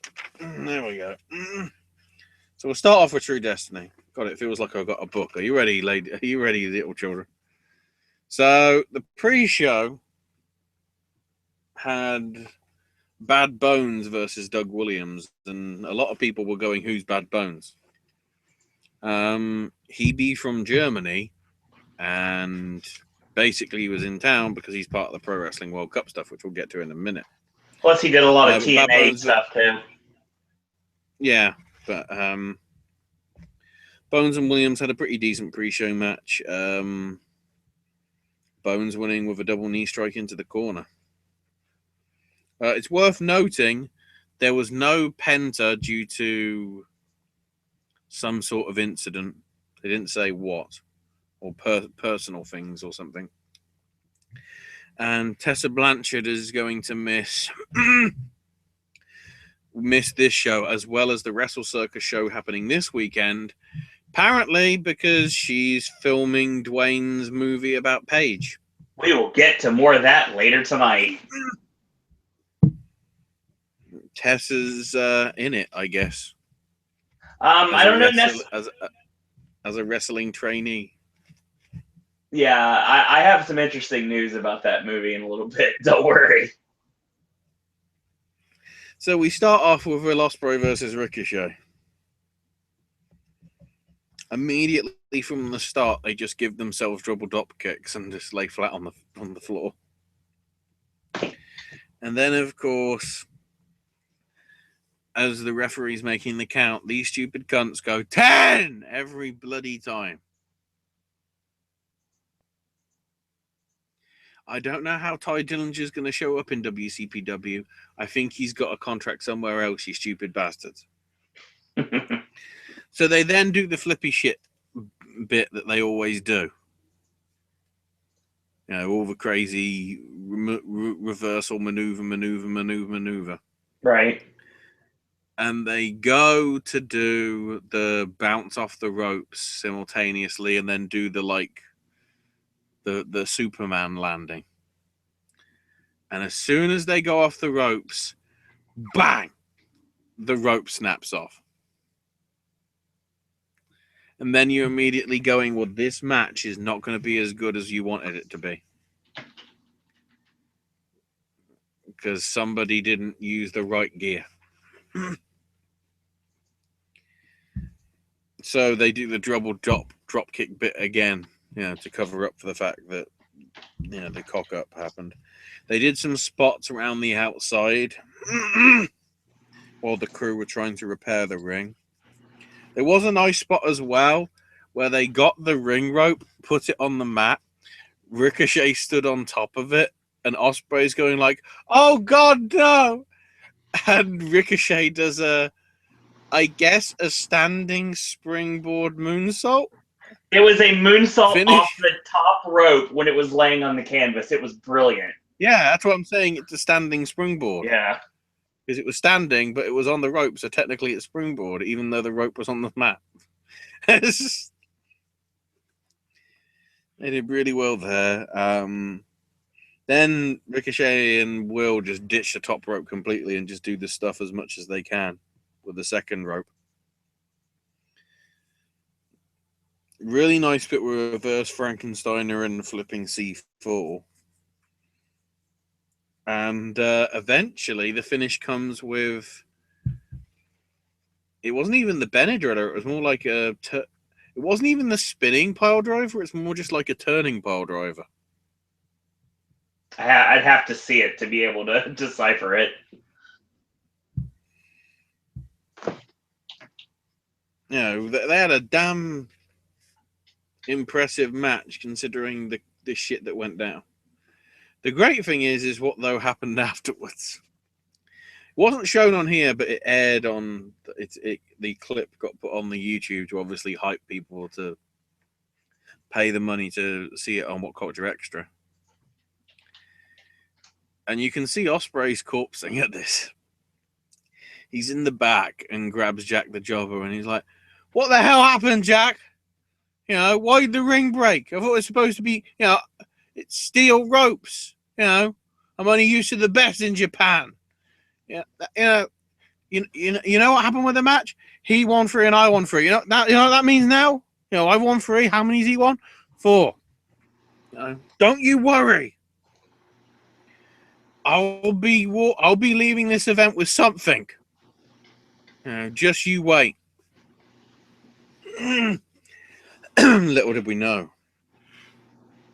So then there's a Kennedy promo. Apparently, Prospect are being put in the ladder match. And it's sort of being hinted that it's Prospect's last chance of making it to Orlando. But now he's more interested in Rampage and Primate. Cue the I Quit match between Primate and Rampage. Pretty good. We had various weapon spots. There was kendo sticks, Singapore canes involved. The tag rope pole, even though there wasn't a tag match on this show, so I was a bit confused why it was there. But whatever. Continuity. Rampage got suplexed from the table.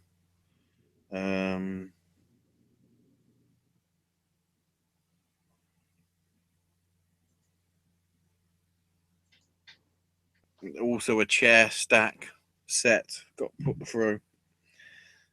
But then Primate gets taped, industrial taped to the corner ropes, basically. And Rampage pulls out a gold chain. Not like a pimp chain, an actual sort of like normal chain, just it's gold colored. And just as he's about to go crazy with him on it, Kennedy throws the towel, quite literally. And he chokes, just for wasting his time, Rampage chokes him out for a few seconds with the chain, Primate. But eventually lets go, and Rampage is up for the first time in this feud. Wow. Makes me think match 7 is going to be in Orlando. That's a really good bet. With the way it's all going. And they show Galloway coming in randomly. And then Kid offers to team with El Ligero for tonight. And Prince Amin will be with them as well. So then we get Drago versus El Hijo de Dos Caras. Pretty good lucha showcase. Drago getting the win. I'd have thought that made sense because of Dos Caras basically being somewhat of a last-minute replacement. Then we get a Moss and Slater promo for the tag team belts, which isn't even next. Because next is probably one of the best matches, probably the best match of the night. The rematch between Travis Banks and Zack Sabre Jr. Really good technical affair. And eventually Travis has to tap after a knee bar leg. Wow. It's like a leg bar, arm bar combo put on by Sabre. They face off again, do sort of like a fist bump or whatever, a show of respect. So what that makes me think, Travis Banks versus Zack Sabre Jr. 3 in Orlando. They're gonna stack that. They're gonna stack that card fucking high, son. I want to go. Now we're backstage, and apparently Paul Robinson is missing. And Scott Wainwright says that apparently he fell foul of some bouncers in Southend and got arrested. No clue as to why Robinson missed the event. Actually, I don't know. Is if he did get arrested. So there's going to be a mystery partner. So now it's time for the tag title ladder match. So it's Slater and Moss versus Ligero and Kid with Amin versus Archer and Gracie of Prospect and the Swords of Essex, which can mean only one thing. Scott Wainwright streaming with Will Ospreay. There was a nice bit, like close to the start, where they all did so outside of the ring. Prince Amin then gets up on a ladder and reveals that he's got a rug, which is his magic carpet. So he goes for a magic carpet ride / dive off the ladder onto everybody below him. It was like, okay. Later on, Drake comes in the ladders and get Prospect up and then pulls them down and turns on them. And Kids then up on the ladders, got it won. Osprey gives him an Oz cutter. And Will and Scott go up the ladders, grab the belts, and the Swords of Essex are your new WC champs.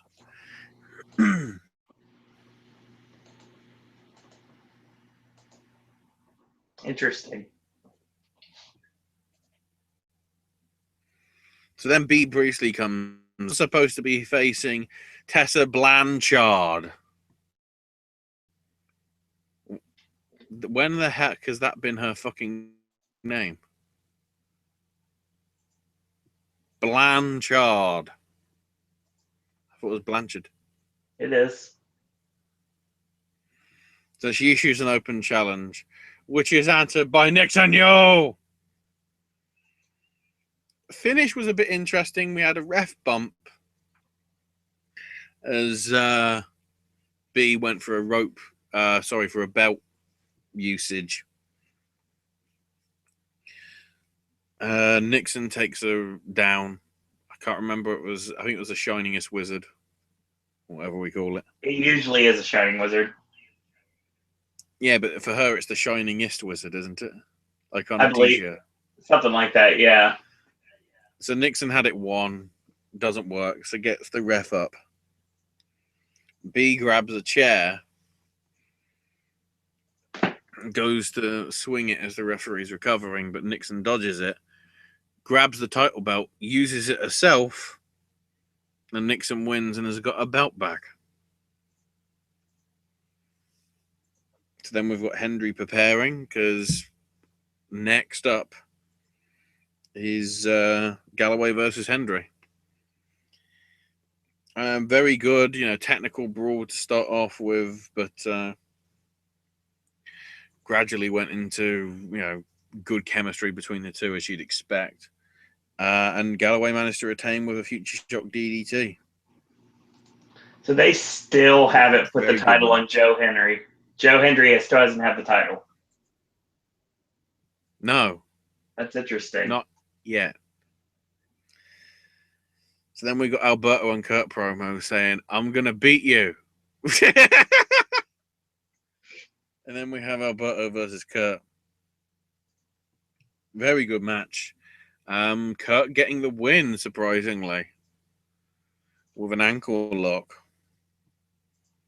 And then Joe Hendry comes out and gives him props. Says, what a legend you are, and everybody wants to show you some respect. So give it up one more time for Kurt Angle. And Angle celebrates. And then Joe Hendry's arm went to Kurt Angle's Sun Don't Shine area. So they're going to get... So Low they had... blowed him. Low blowed him, gave him an Angle slam, fade to black. So they had a proven baby face in Joe Hendry. They could have put the title on him, but they're going to turn him heel, and that's how he's going to get the belt. And Drew Galloway, who's behaving heelish anyway, even though he's face, is now fully face. Wow. There's a reason I can say that, because, and I don't know whether this is partially spoilers for the next few weeks of Loaded, because apparently, even though they said it's not happening, it is happening, which is the fucking confusing bit. The show in Leicester that happened on Monday, I don't think some of these, they might be happening. I'll run through it anyway, and we'll cover it in more detail when I actually get to see it, because I'm guessing these are going to be happening. We had Drago and El Hijo de Dos Caras beat El Ligero and Gabriel Kidd. Rampage Brown beat Bad Bones by DQ. Ricochet beat Travis Banks. Drake got the win over Gracie. The Swords of Essex of Osprey and Wainwright beat Galloway and Martin Kirby to retain the tag belt. Joe Coffey beat BT Gunn. Then in a no DQ match, we have a new WCP WCPW Women's Champion in B. Priestley. It's about time. Considering where Nixon's going, it had to go on her sooner rather than later. Exactly. Rather than her just stealing the belt and having it anyway. They should have just had the title change in the first place a few months back when Nixon went to Japan. But interestingly, Priestley did get the win with assistance from Viper. Really? Very So interesting. It looks as if she's going to be coming in to replace Nixon Newell, probably in some shape or form. Then Liam Slater beat Zack Sabre Jr. And then in the main event, Joe Hendry beat Alberto. But interestingly, Hendry had help from both Travis Banks and Joe Coffey. Do we have a new stable forming? Does that mean Doug Williams is creating a stable? It sounds like it. We know he likes Banks. I don't know about Coffey. Also, why would Coffey be the fucking heel when we've already established BT Gunn as the heel, but because he got cheered at the show that was in bloody Edinburgh, which is Scotland is ICW country, of which in ICW, Coffey, at the minute is bloody part of Polo Promotions and everything.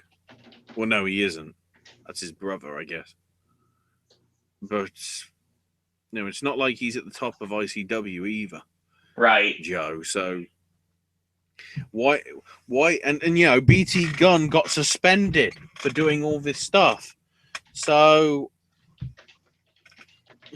hopefully this does get shown and explained over the next few weeks of Loaded, because I'm guessing it's coming. But yeah, confusing as fuck. Sounds like it. Oh, and also they announced on the event that March the 20th in Manchester and March the 21st in Nottingham, the Bullet Club will be showing up in WCPW. As it will be Adam Cole, Cody Rhodes, and the Young Bucks. So I don't know whether these WCPW tag belts are now going to become part of the storyline. I would not be surprised, though. I wouldn't either.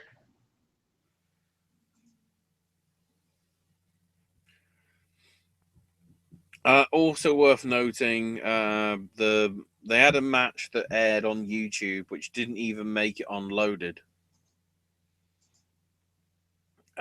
With Looking Sharp and Kid Fight. Basically from ICW. Taking on Slater and Moss. And Looking Sharp's like cutting a promo, ripping on the fans for believing their YouTube promo, saying that they were classy and educated. Because obviously they're in Glasgow, and then, turned on the Edinburgh crowd by saying that they're from Glasgow, which of course, leaves them getting boos.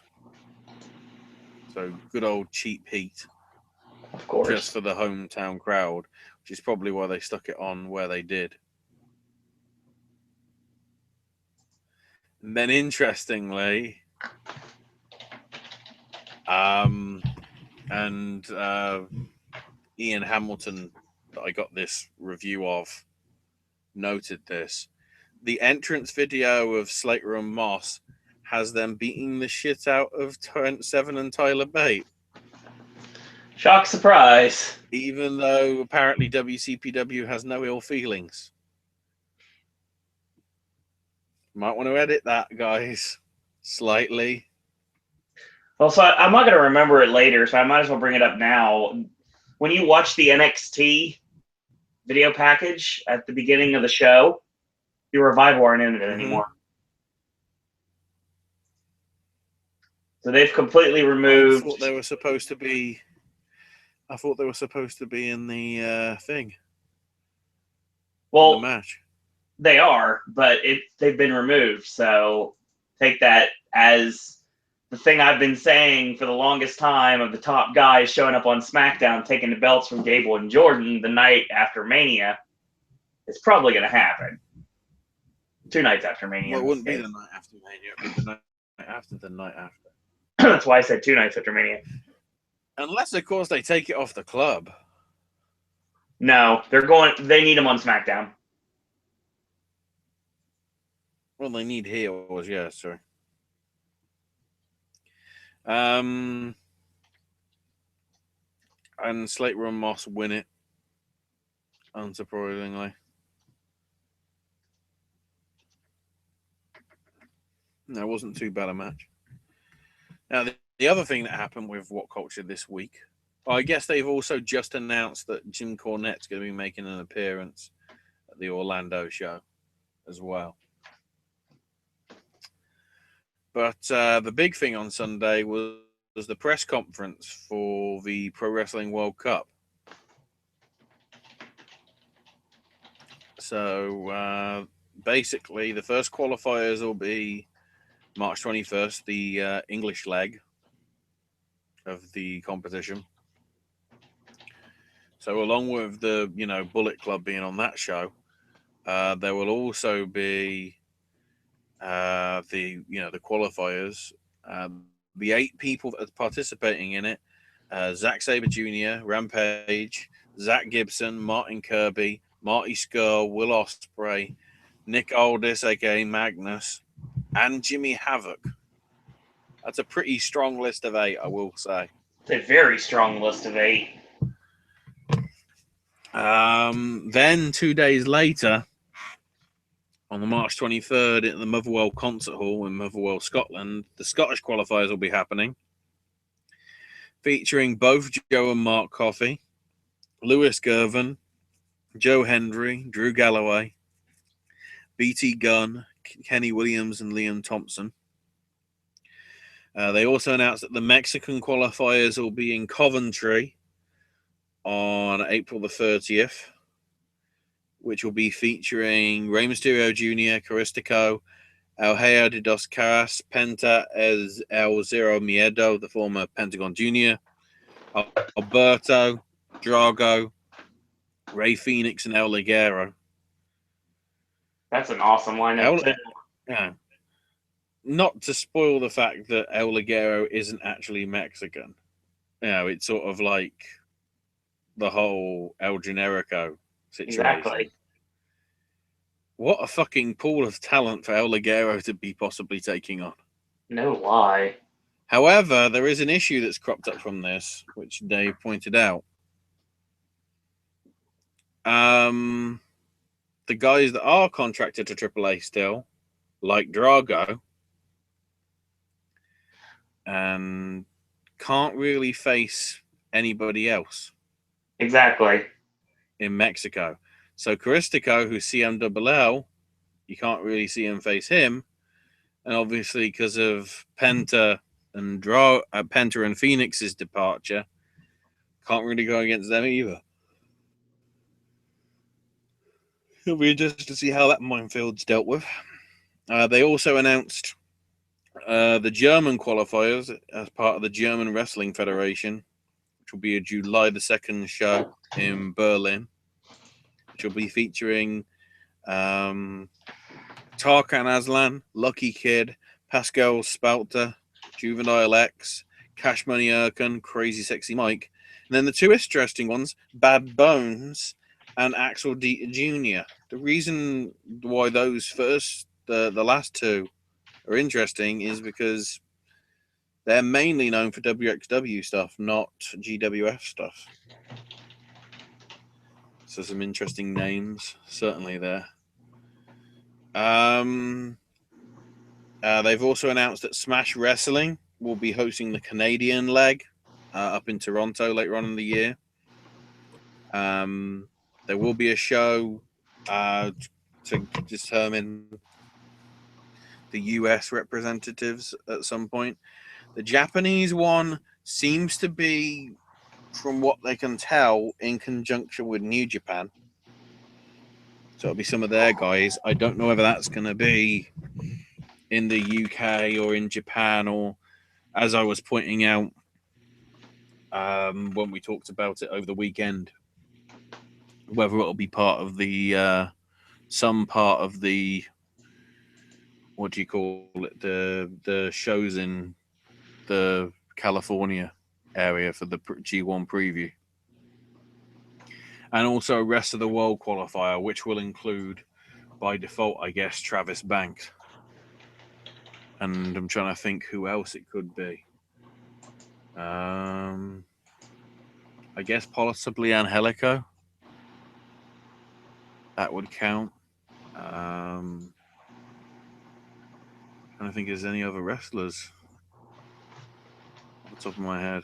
Whether there's some Aussies. I guess there could be some Irish, couldn't there, as well? Yep. Or Welsh. You know, there's quite a few Welsh competitors. Obviously, Mandrews is out, but I think you've got Eddie. I think it's Eddie Dennis. I've seen him Fight Club Pro, so he could be there. We'll have to see. All the matches from the World Cup will be airing free of charge on What Culture's YouTube channel. And then the finals will be taking place over 4 days at the Newcastle Sports Centre between August the 23rd and 26th. So just after SummerSlam, with the final 2 days apparently airing live on YouTube. I'm guessing the way they'll do that probably is probably have 4 of the 8 matches on the 23rd show. The other 4 of the last 16 will be on the 24th. The quarterfinals will probably make up the live show night 1. And live 2, I'm guessing the semi-finals and the final, probably. Who knows? But I think that's everything. Okay. Anyway. WCPW moves on to NXT this week. That is your stable of things, even though, I marked out heavy for the main event. Yeah, we'll discuss the main event, don't worry. We start off with a squash match with the Authors of Pain taking on a team that is basically referred to as Spears and Garrison, I think.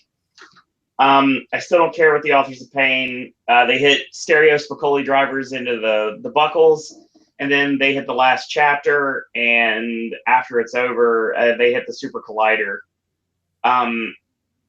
Basically just to build them up. That's all it is. And then we get a really good video package hyping up the United Kingdom champion, Tyler Bate. We find out Nakamura does not need any surgery, so he'll be back for the UCF tapings on the 22nd. Tag match between my girl Peyton Royce and Billie Kay taking on Liv Morgan and her mystery partner, which turns out to be Ember Moon. Not much here. Liv kind of botches an STO. Billie Kay makes a save. Ember gets sent to the outside, so they hit the trap knee strike for the win. It's a unique move because Billie holds her in a wheelbarrow position, but sets it up in like a half Nelson, kind of like setting up for a Tiger Suplex 85, and Peyton comes off with a knee strike. It's an interesting finish. Not much of this.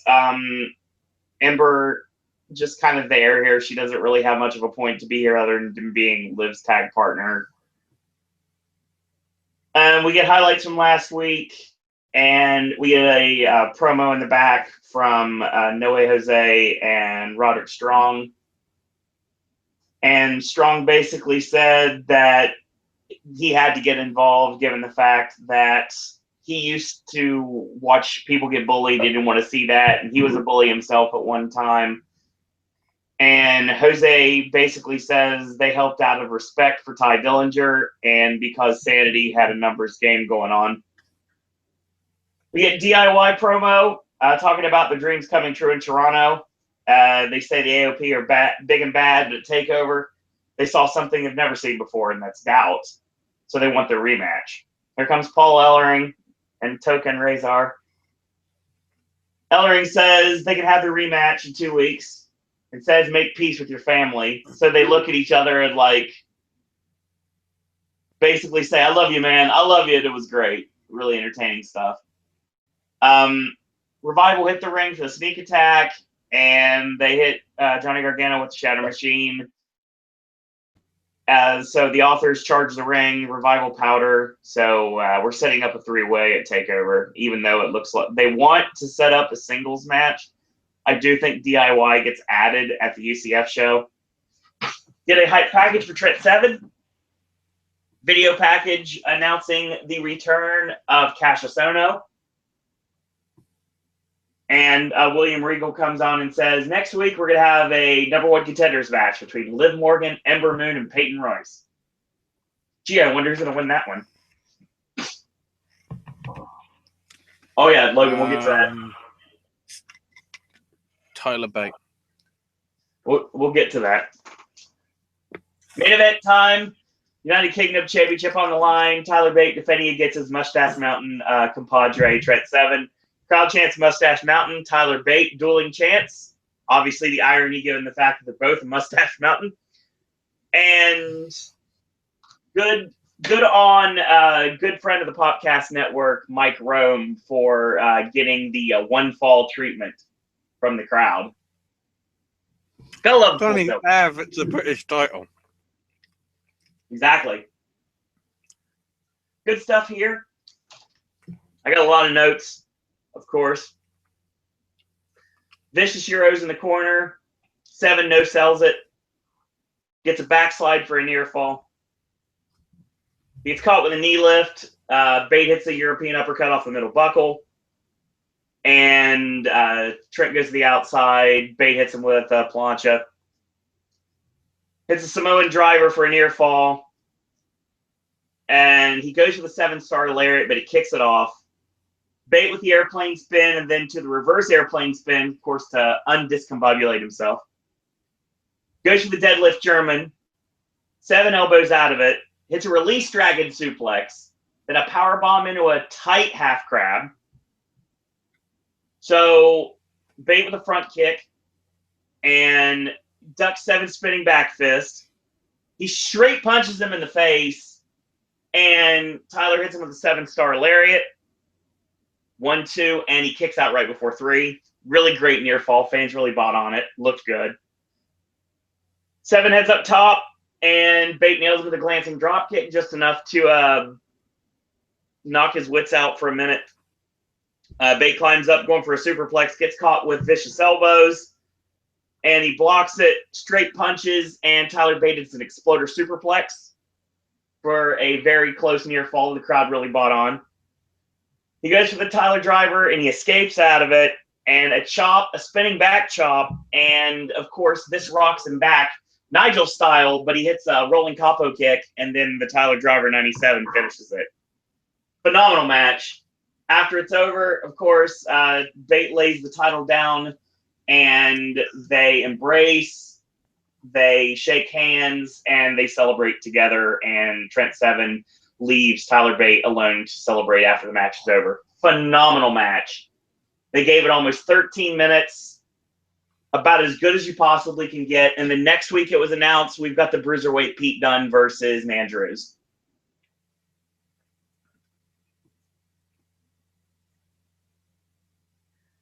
Yeah, Pedro says, now can we say the UK title is secondary? We still need a secondary title in NXT, I'm swearing to you. But I can't imagine a lot of the NXT guys fighting for the UK title. They might, but I mean, it's anyone's guess. Excellent match, Ashley. Excellent match. Mm-hmm. I enjoyed every second of this match. As I probably should. I a little bit of interesting news here coming out of it. I know this is more WWE news, but it ties into NXT somewhat. When Shinsuke Nakamura was facing Austin Aries, and Aries got the orbital bone injury, Aries has now been cleared officially.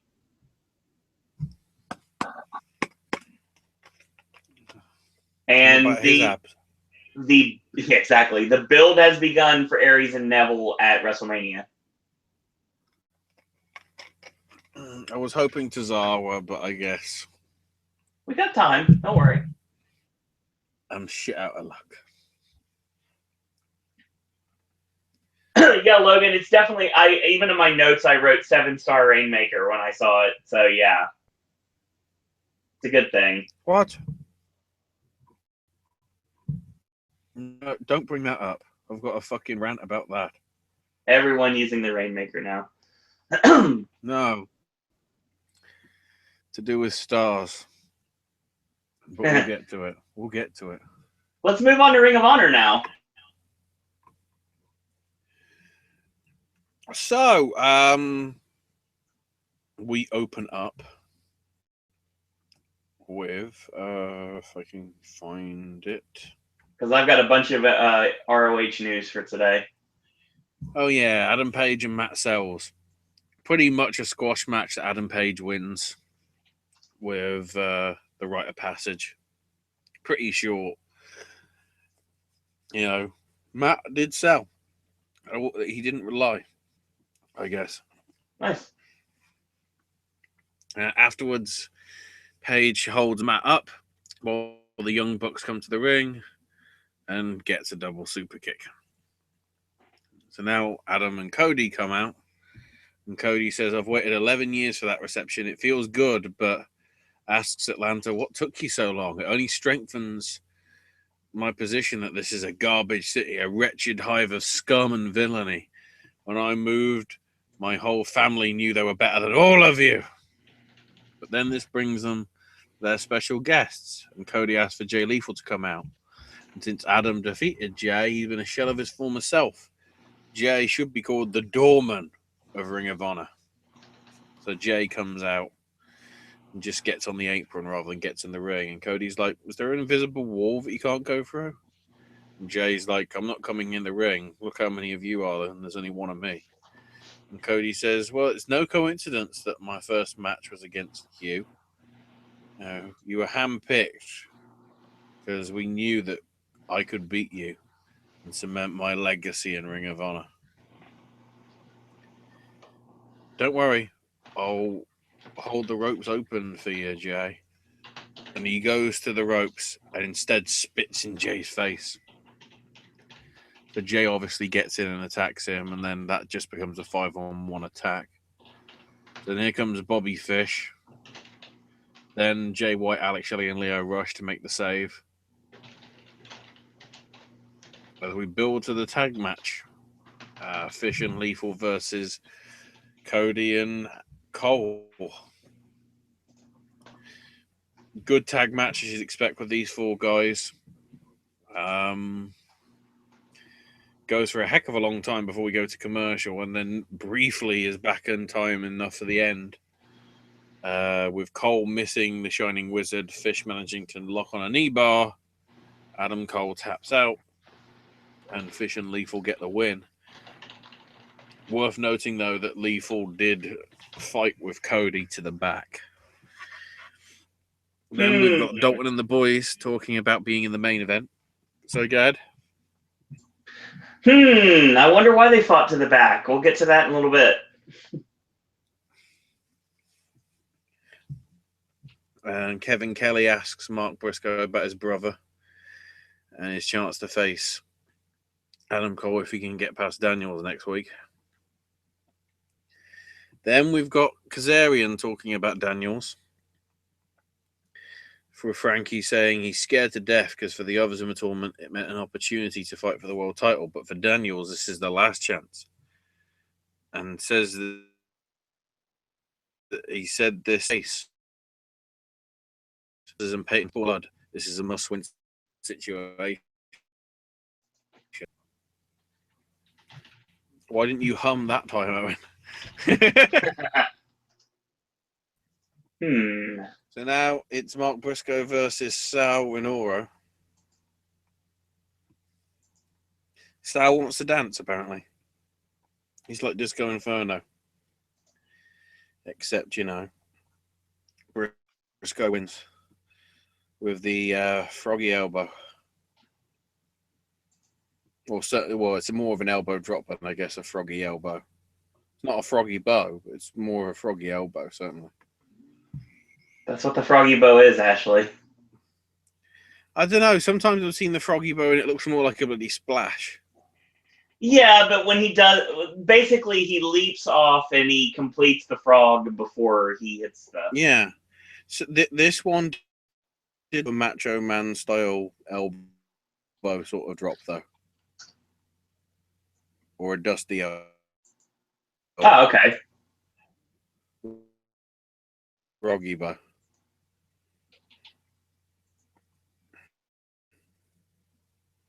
Continue. Probably because if he did a froggy bow, Sal would do badly with it or something.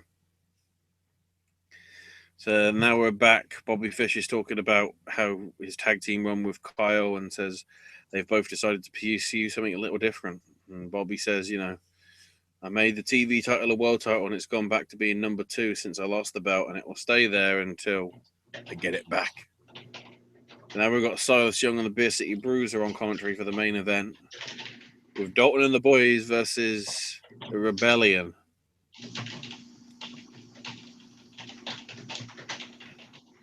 Which, is all right.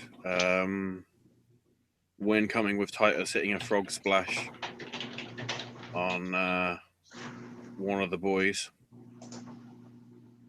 And then afterwards, the Kingdom show up on the stage.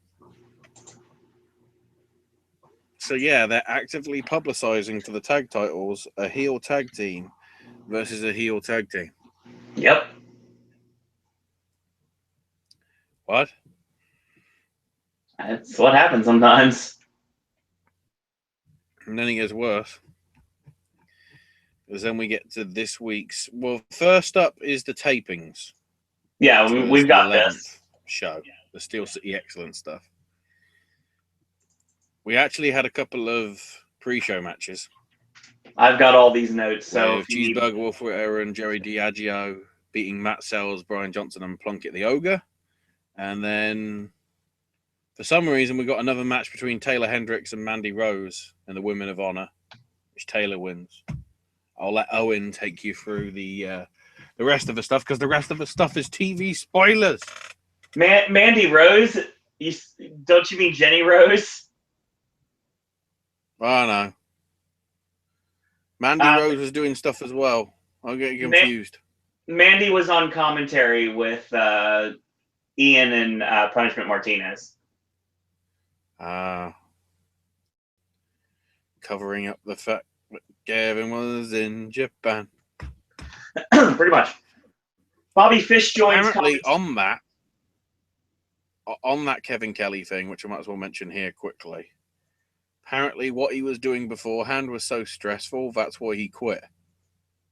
Makes sense. But the idea is he'll still do the major shows for Ring of Honor and the TV tapings that don't clash with New Japan. But New Japan is more of his first concern than Ring of Honor is right now. Oh, yeah, totally. Which makes sense. So, episode 1, which, from what I can tell, will be airing possibly in a couple of weeks or so.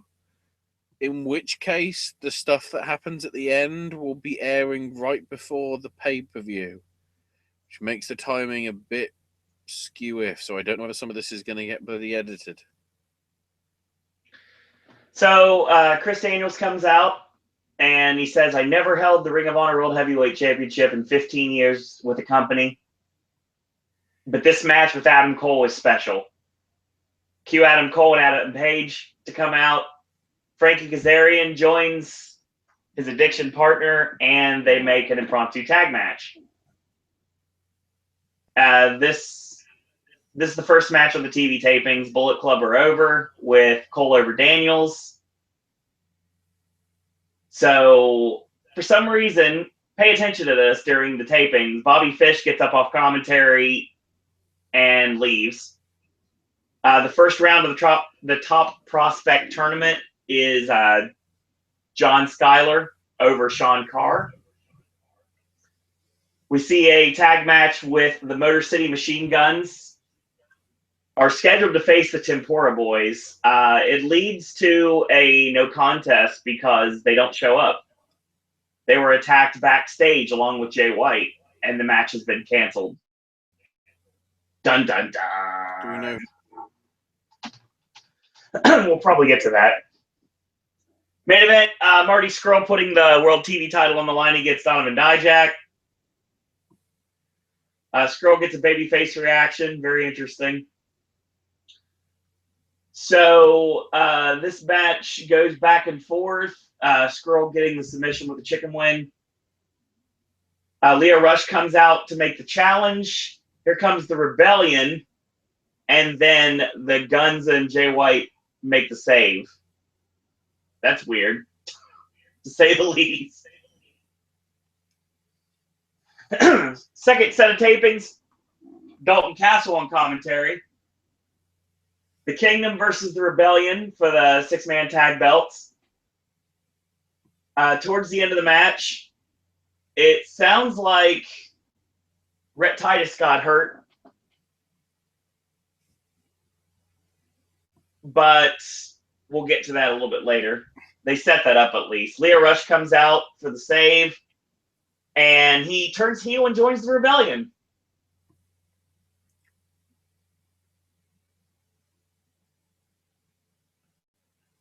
The referees say he's eligible to be in the match, so Lio Rush attacks the Kingdom, hits a cutter on Kenny King, and then leaves. The Kingdom retain.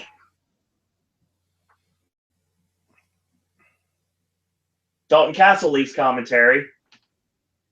Brian Malonis against Raphael King in the top prospect tournament, first round match. And Malonis goes over. Crowd were chanting for the Steelers. I heard not very good things about that match. Yeah, I heard this match was terrible. Apparently King had a valet who was like a sorority sister. Mark Briscoe comes out for commentary for Jay Briscoe versus Jay White. Jay does not adhere to the code of honor. You're not bringing the interview up. I don't have it. Okay, so between this and the Briscoe match, Cody Rhodes came out. I wish someone would have told me and that. made an announcement. He's going to be challenging Jay Lethal to a Rhodes tradition. Texas Bull Rope match. Bull Rope match. That's Super Card of Honor, and I have to miss it because I have tickets for NXT TakeOver. The thing is, though, they said the next big card.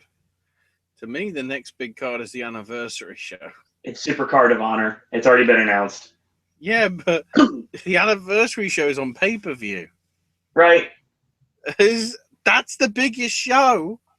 Super Card of Honor is big for people in Orlando, but it's not going to be seen live unless somebody illegally goes on fucking Periscope. Someone get on that, please. No, please no. We've got NXT to watch. Plus, there's bloody God knows how many other shows going on as well. That same day. So the 15th anniversary. 8 shows happening between Do not Wednesday remind me this. Wednesday. Do not remind me this. I have to miss so WWE many and shows. TNA. Yeah. Jay Lethal will be facing either Adam Cole or Bobby Fish in a top contenders match at the 15th anniversary show.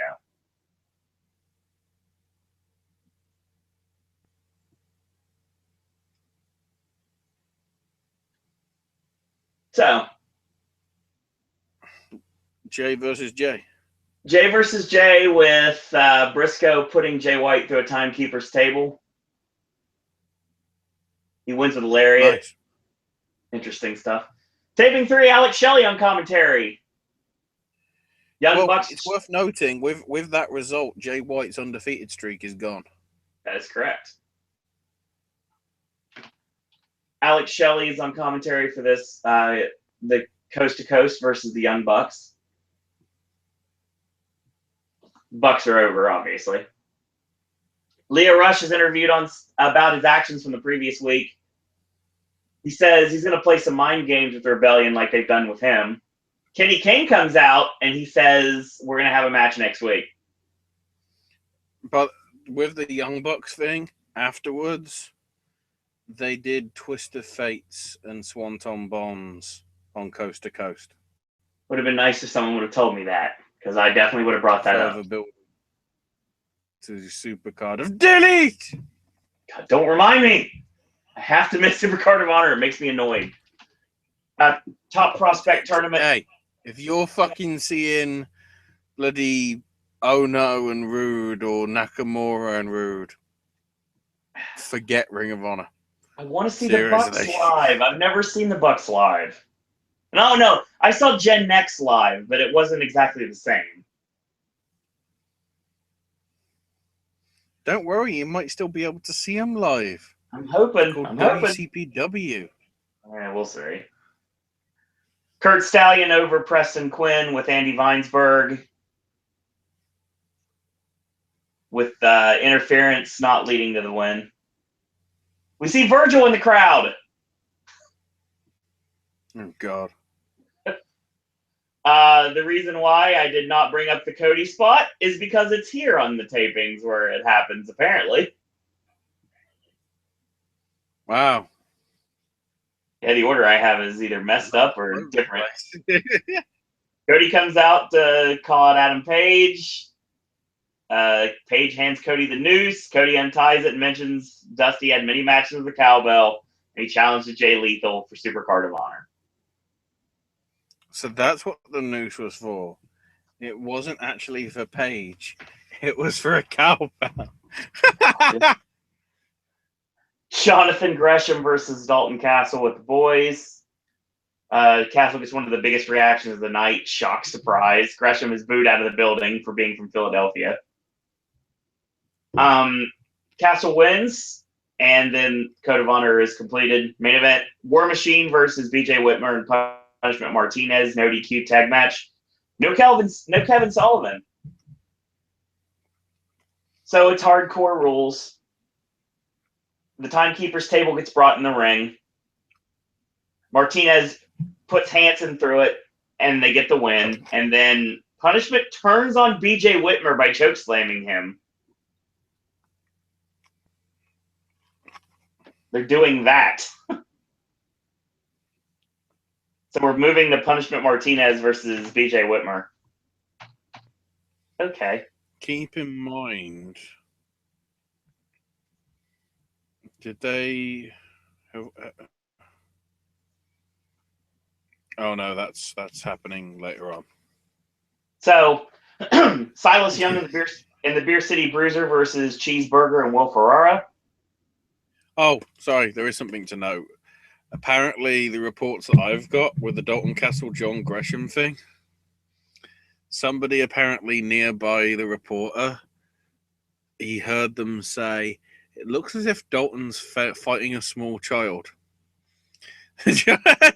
Wow. Sorry, Jonathan, but apparently you look like a baby. So Silas and the Bruiser are over. Bruiser drinks while Silas joins commentary. We get Chris LaRusso versus Josh Woods in the Top Prospect Tournament. And they save this for last because LaRusso is from Altoona. Definitely a crowd favorite given the fact he's from Georgia as well. So Todd Sinclair had to call the match because LaRusso got knocked out. So he lost via ref stoppage. Huge heat from the crowd. This is the final taping. This is taping 4, by the way. Chris Sabin comes out for commentary. We get Leo Rush versus Kenny King. Shane Taylor comes out. as Leo Rush's partner. But he attacks and joins the rebellion.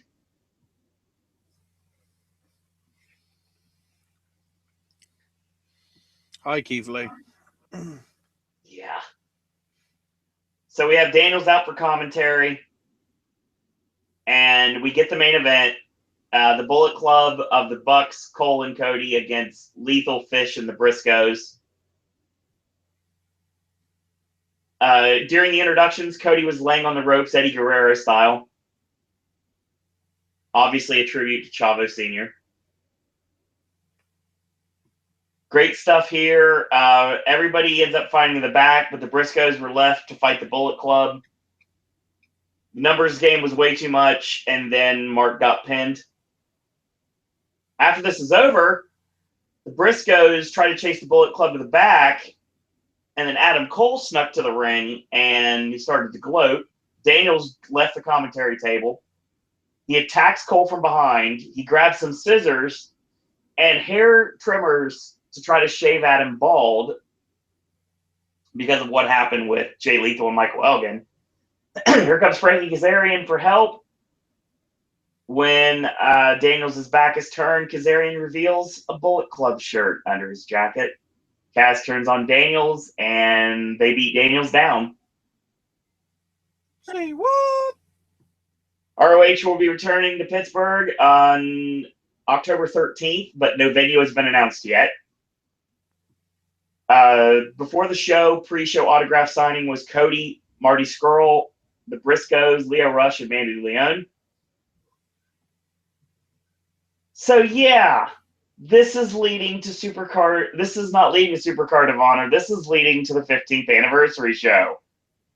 Christopher Daniels is going to become Ring of Honor World Heavyweight Champion in Las Vegas. They have set that up perfectly. Perfectly. Yeah. But the thing is, if that is airing like the week before the pay-per-view, Right. and Kazarian immediately turned because it was a double cross, what does that even mean? I'm not I mean, once again, I think it was to stack the deck against Daniels. Mm-hmm. And I wouldn't be surprised if we see Daniels versus Kazarian for the Ring of Honor World title at Supercard of Honor. Possibly. Well, which is kind of interesting because it's already Cole versus Castle. So when Daniels wins, is he going to be facing Dalton Castle? And that's a lot of questions to be asked right now.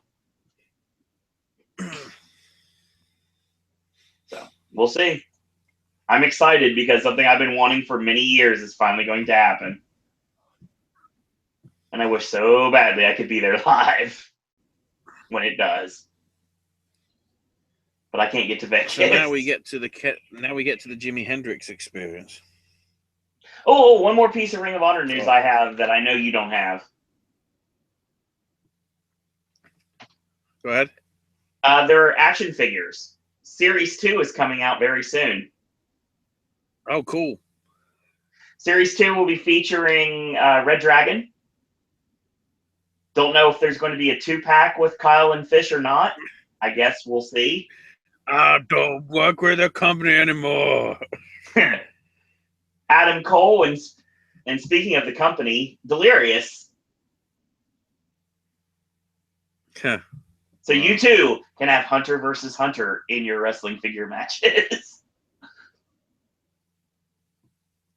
The Figures Toy Company, which also puts out the Ring of Honor figures, have a Legends of Pro Wrestling as well. And they're going to bring out their series too. Names just announced. Jerry Lynn and the franchise Shane Douglas. Yeah, but Levesque knows how to book wrestling. Yes, he does. So Well, with the experience showing Columbus, this was really sort of weird. Oh yeah, totally. So first off, we had a dark match with a fan commentator and a fan announcer. How was I not at this show? If I would have been at this show, it probably would have been me. So it was Coast to Coast beating the Carnies. Then the Kingdom had a Q&A. Then we had the Briscoes beat the Tempura Boys. Dalton Castle Q&A. The Rebellion beat the Machine Guns with some assistance from Shane Taylor by the sound of it. Like we mentioned on the tapings. Briscoes Q&A. Young Bucks beat War Machine. Then Cody beat Dalton Castle. The clever thing after this is Castle came out not knowing that one of the boys was actually Cody. So he attacked him before the match even started. After Cody had won, Cole and Page beat up the boys, and Fish and Lethal made the save, which segued into a Falls Count Anywhere match, which Fish and Lethal won, beating Cole and Page. Then Kelly Klein beat Scarlett Bordeaux. Then in a 6-way, Punishment Martinez beat Will Ferreira, the Beer City Bruiser, David Starr, Jonathan Gresham, and Shane Taylor. Daniels then had a Q&A. Then supposedly the main event with the fans voting on the challengers. What is this? The Kingdom were taking on Chris Sabin, Jay Briscoe, and Cheeseburger. What? That's a clusterfuck. Yeah, to say the least. Unsurprisingly, Kingdom retained. That was the main event, except it clearly wasn't because there was a match after it. It was a Proving Grounds 2 out of 3 Falls match for the TV title. First fall was actually a DQ because Marty used the umbrella. Then immediately hit a move and pinned Rush, so it equaled it up and tied it up. But then Leo's fingers got hurt by Skull's finger thing. But Leo rolled Marty up and got the 3 count. Leo Rush wins, which means he's getting a TV title shot somewhere down the line. Somewhere down the line, eh? Yeah. Well, it's funny you mentioned that. Probably when Ring of Honor goes to the UK again. Yes. Or Japan. We shall see. It should be Japan. Or maybe March 10th in Las Vegas at the 15th anniversary show, because that was announced 5 hours ago on Ring of Honor's Twitter. That's fucking disappointing. Seriously? Seriously. Why can't it be Jay Briscoe? The card for 15th anniversary right now is Lethal versus Cole. That's what it looks like, right? That's the top contenders match. We have Adam Cole versus Chris Daniels for the Ring of Honor World Heavyweight title. A Vegas Street fight for the Ring of Honor World Tag titles with the Young Bucks versus Roppongi Vice. Marty Scurll puts the television title up against Leo Rush, and more to be announced. Yeah, let's fucking hope so. Ugh. There's more announced for Manhattan Mayhem and Supercard of Honor than there is the pay-per-view. That's bloody depressing. It's interesting. Speaking of that, shall I quickly... This is a sort of crossover with New Japan, but I've they got are this- Ring of Honor shows, technically. I've got this news too, so go right ahead. So Sunday the 26th and Monday the 27th, so next weekend. Yep. The Oscars. The Oscars and the day I moved to Orlando. Hang on. Oh, well, you and me are fucked. Hey, I'm gonna be driving 13 hours to Orlando on Monday. I'm definitely screwed. So Saturday night, Sunday morning. Night 1, we'll see Kushida, Juice Robinson, and Dave Finlay versus Silas Young, Yardo, and Gato. So random. So I guess Yardo and Gato are going to be heels this time. Okay. Sonata, Evil, and Bushi will defend the Never six-man tag belts against Delirious, Liger, and Tiger Mask 4. Then we've got Ospreay, Yoshihashi, Goto, and Okada versus Bad Luck Fale, Yujiro, and the Gorillas of Fuck. Yep. Raymond Rowan Hansen so it's War Machine versus the Young Bucks. Dalton Castle teams with Tanahashi and Taguchi to take on Punisher Martinez, Naito, and Hiromu Takahashi. So I guess Punisher Martinez is part of Los Ingobernables. Sure. Probably. Jay Lethal teams with Shibata to take on Cody and Hangman Page. That sounds good. That's the closest we're getting to Cody versus Shibata so far, though. That's the annoying bit. For now. And the main event will see the Briscoes versus Adam Cole and Kenny Omega. Good Lord. In Omega's return, officially. At least on a big show. Well, it looks like I'm going to be staying up super late on Saturday night. And then, straight after me and Owen fucking watched the Oscars and done our reaction video, we're still staying up because night 2 at Korakuen Hall looks just as good to some extent. Yep. We've got Kushida, Dave Finlay, and Hanare to take on Silas Young, Yada, and Gato. Delirious teaming with Dalton Castle, Liger, Tiger Mask 4, and Taguchi versus all 5 of LIJ of Naito, Sonata, Evil, Bushi, and Takahashi. That's going to be good. Then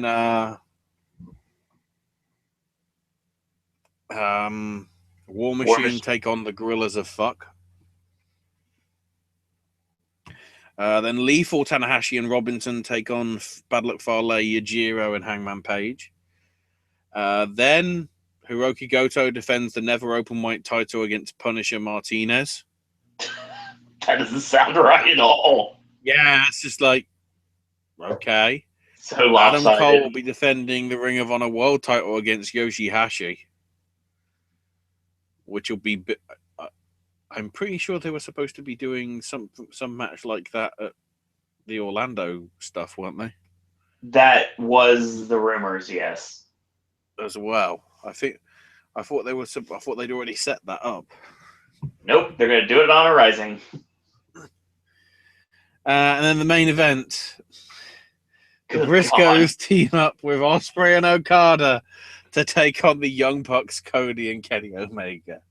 What? The Elite and Cody Rhodes. Oh my God. Are the Briscoes still part of Chaos? I guess technically. So it's Chaos versus the Bullet Club again. Sort of, yeah. The key thing worth noting, they announced that this week, but New Japan also announced some other stuff. This is, I guess, where I'll transition, Owen, because hang on, if I get the notes. Also to talk about the New Beginning in Osaka show from the 11th.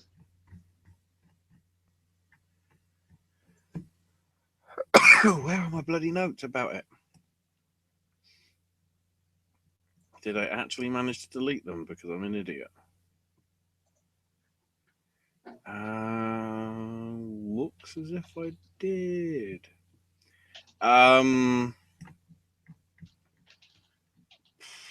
Togi Makabe is having his... of course, that's why it isn't listed. Because it's a show that's happening this week. Right. Togi Makabe is having his 20th anniversary special event this week at Korakuen Hall on Tuesday. So basically, soon after Raw's off the air. Mainly, it's a whole bunch of tag matches. Nothing really special, really. But the main event is Makabe's anniversary match. He's teaming up with Honma to take on Toru Yano and Tomohiro Ishii. So I don't know whether that means it's going to be for the tag belts. It certainly could be. But who knows? They also announced this week that March is going to be interesting for New Japan.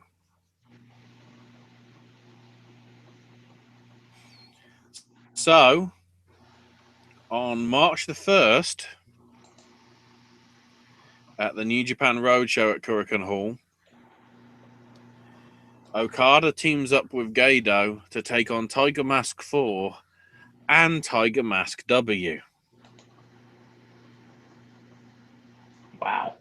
And then, to the anniversary show, which will be Sunday night, Monday morning, for us in the West, the 45th anniversary show is a non-title match in Tokyo between Okada and Tiger Mask W. We talked about this. I have a feeling you might be right.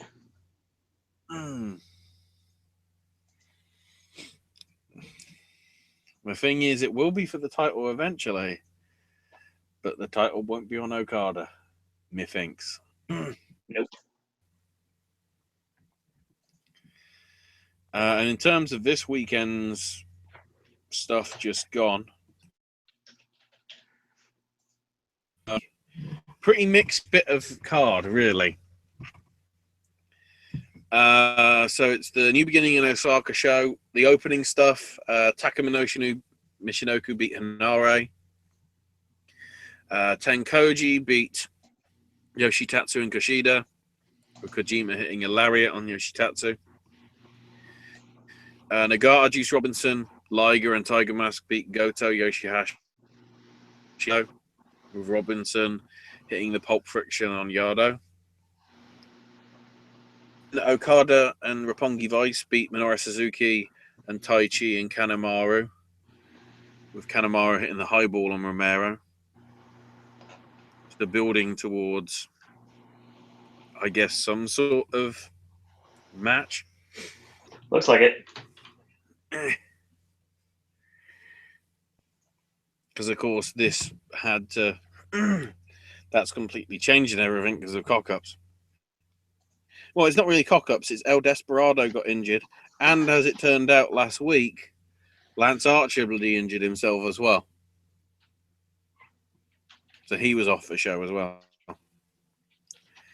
The first half with Tanahashi, Nakanishi, and Taguchi defending the belts against Sanada, Iwa, and Bushi. And as you can tell by what I just said a few minutes earlier, Iwa and Bushi got it back.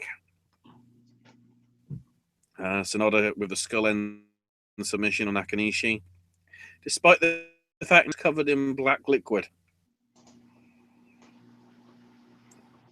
But whatever. Then the second half. This is when it turned.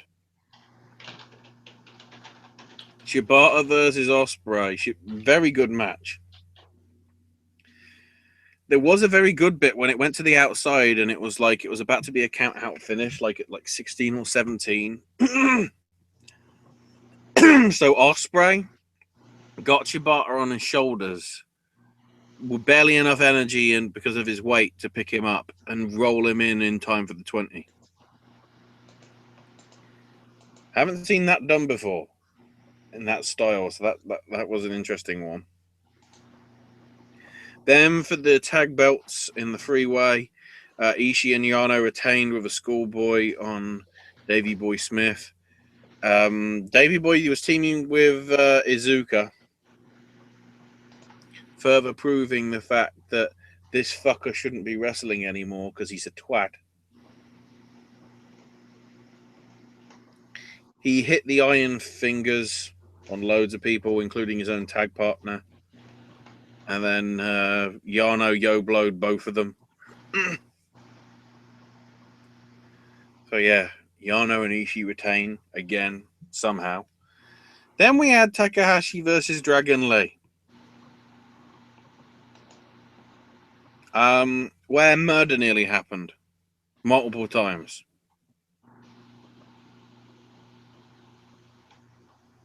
I don't know if have you managed to catch this yet, Owen?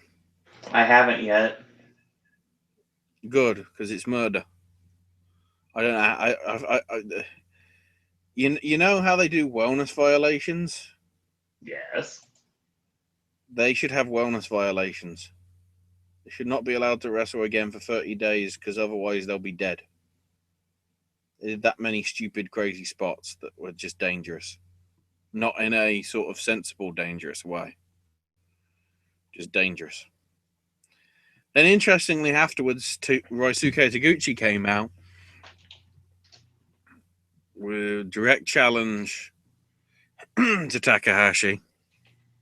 The great thing is, still reflecting his humorous side, even though he can still be serious, he did say to him, "I would like your reply to my challenge in haiku form." That's great. Takahashi replied by going for a belt shot, but Taguchi saw him off. And he just said, "Don't worry, I've got a while. Just write me the haiku and I'll take it." And then we get to Naito versus Elgin. Wow, wow, wow. Oh, yeah. Spoilers, everybody, because I can say this because it came out an hour ago. Meltzer gave this 5 stars. Nice. So, spoilers. Meltzer gave 5 stars for a match that wasn't in the Tokyo Dome. Sorry, Internet. Naito won with a Destino, so once again, all of LIJ's got title belts. To send the fans home happy, because they were bloody ecstatic over Naito retaining.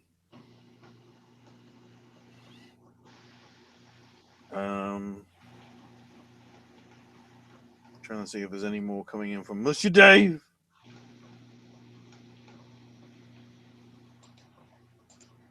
The old one? No. Because I've got news if we want to continue. Are we going to bring up the breaking one? It's about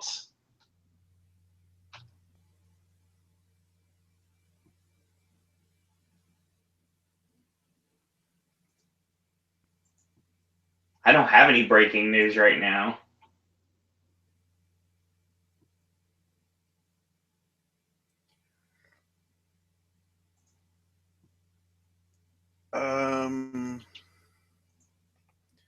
I'm trying to find it because it's disappeared now.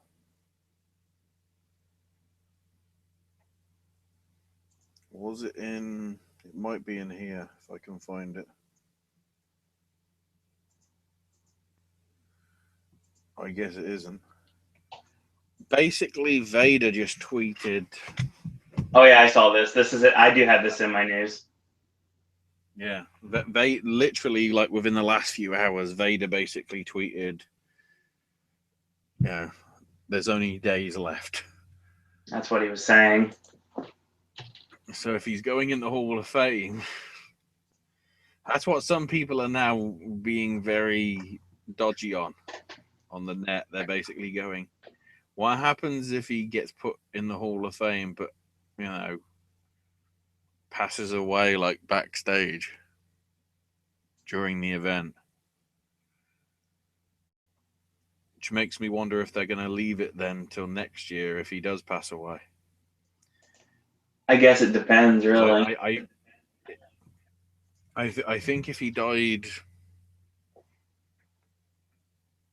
very close to the WrestleMania date, I don't know how his family would be able to accept it. The tweet says, "As I enter my final days, proud of the father, son, brother, football player, pro wrestler, the super heavy big man, GOAT, I'm grateful for the time."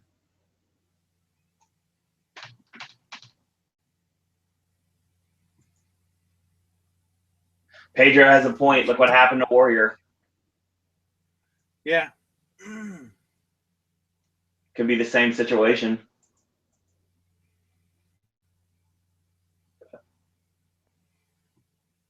We'll see. I mean, it's a shame. Yeah. Vader kind of got screwed over in the WWF run, really.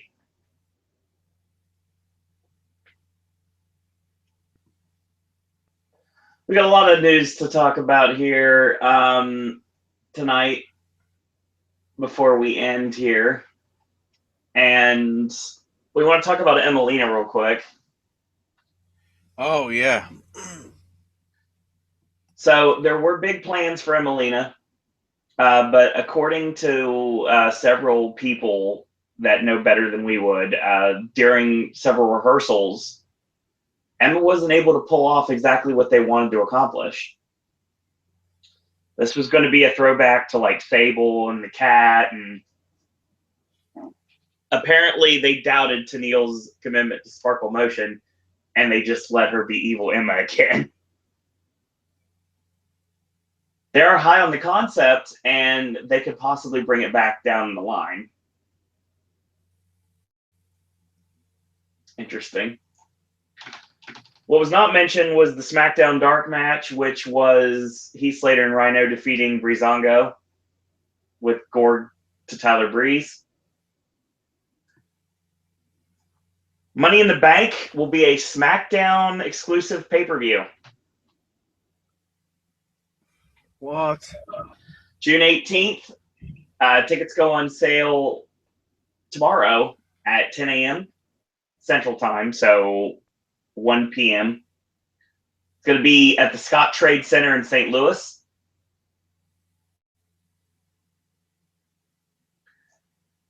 This is more Travis news, but it's still something that's interesting. We brought it up last week, and it has officially been announced that WWE will return to the KFC Yum Center Tuesday, April 18th for a SmackDown live taping.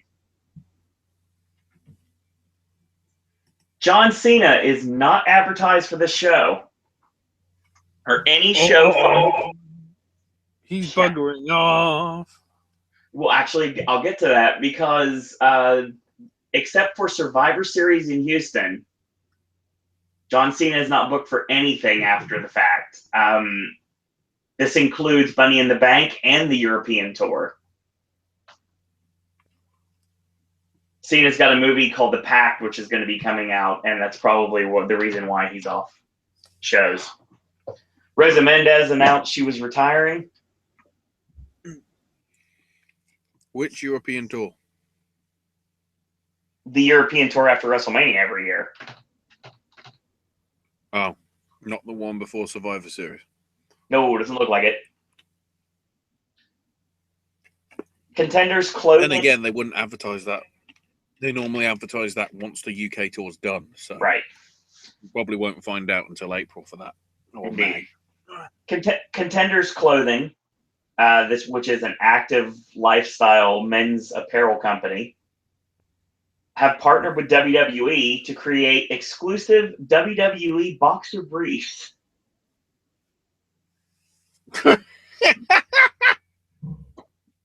Yes, friends, in 2017, you're getting underoos for adults and youths. Christ. Superstars, well, superstars including John Cena, Roman Reigns, AJ Styles, Dean Ambrose, Seth Rollins, Macho Man Randy Savage, Ric Flair, and Stone Cold Steve Austin, to name a few. They're going to be available for pre-order starting February 21st through the 23rd in Las Vegas.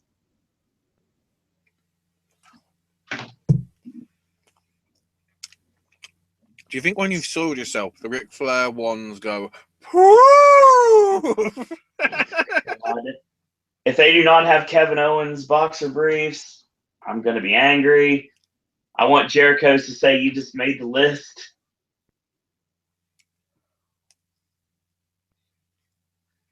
Yeah, I don't think Roman's going to SmackDown anytime soon. Vince is not going to let his prize cash cow go away.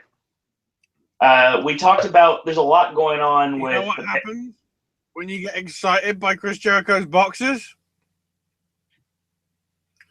You just made the dick go up. Oh God! WrestlePro had a live event at Starland Ballroom in Sayreville, New Jersey this past weekend.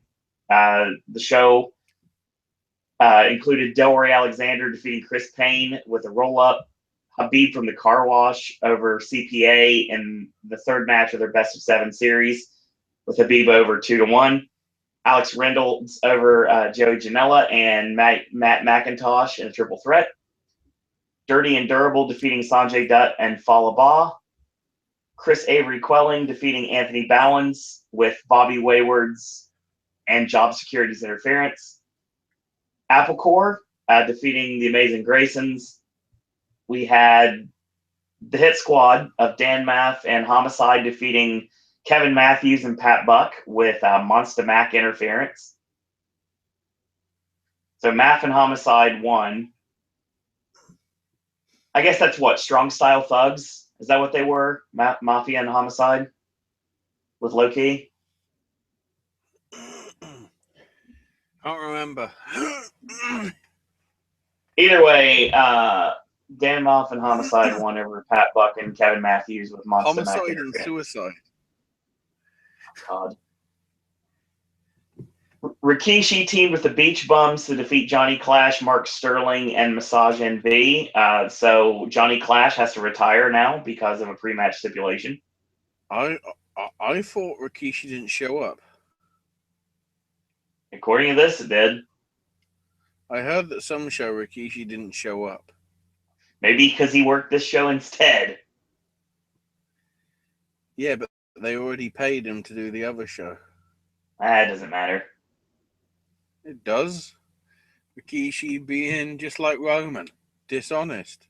Yeah, oh well. That's what happens in professional wrestling sometimes. Team Espanicos with Nikki Adams defeated the Taboo Crew and Vanity to become the first ever WrestlePro Trios Tag Champions. Brian Cage and Ryback went to a double countout, and in the main event, the What Culture Pro Wrestling Internet Champion Cody Rhodes successfully defended against Leo Rush and Mario Baccara, with Joey Ryan interference backfiring. Well, you know what happened there, don't you? I do not. Oh, are we talking about the Crossroads on Brandy? Yeah.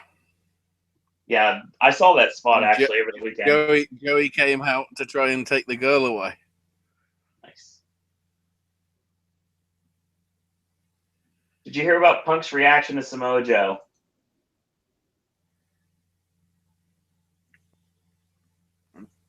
Probably not impressed. And my last piece of news involves the never-ending information about the Page movie. Wait, why was he impressed or not? Pedro asked if we heard about Punk's reaction to Joe. Oh, there was a question. I thought it was like a comment from you. No. Quick, Coach.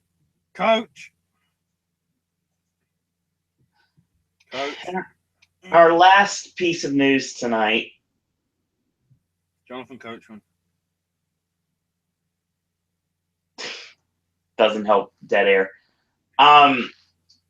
We mentioned that Tessa Blanchard was in LA working on the Fighting with My Family show, the movie. She's joined by Tia Trinidad. So they're both working on it.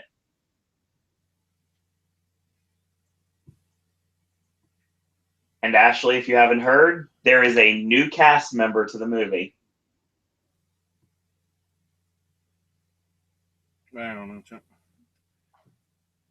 The gift we didn't know we needed.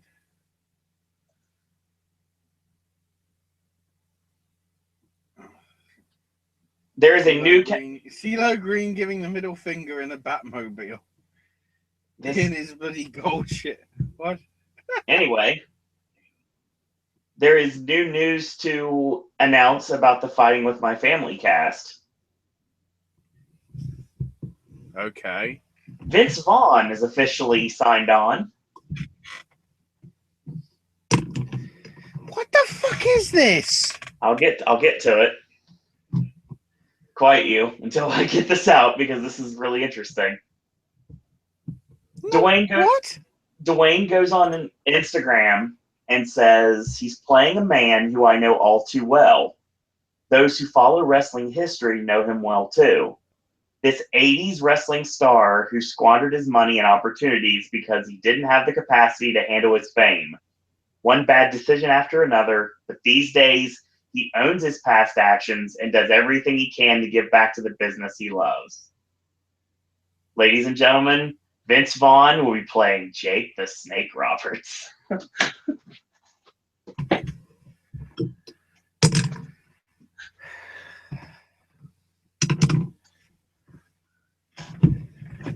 Hold on.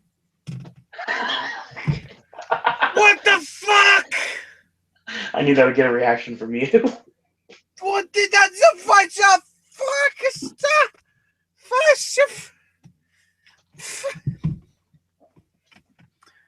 Dwayne, you're getting to be a right cunt here. You're taking a perfectly fine documentary and turning it into like anything and fucking everything.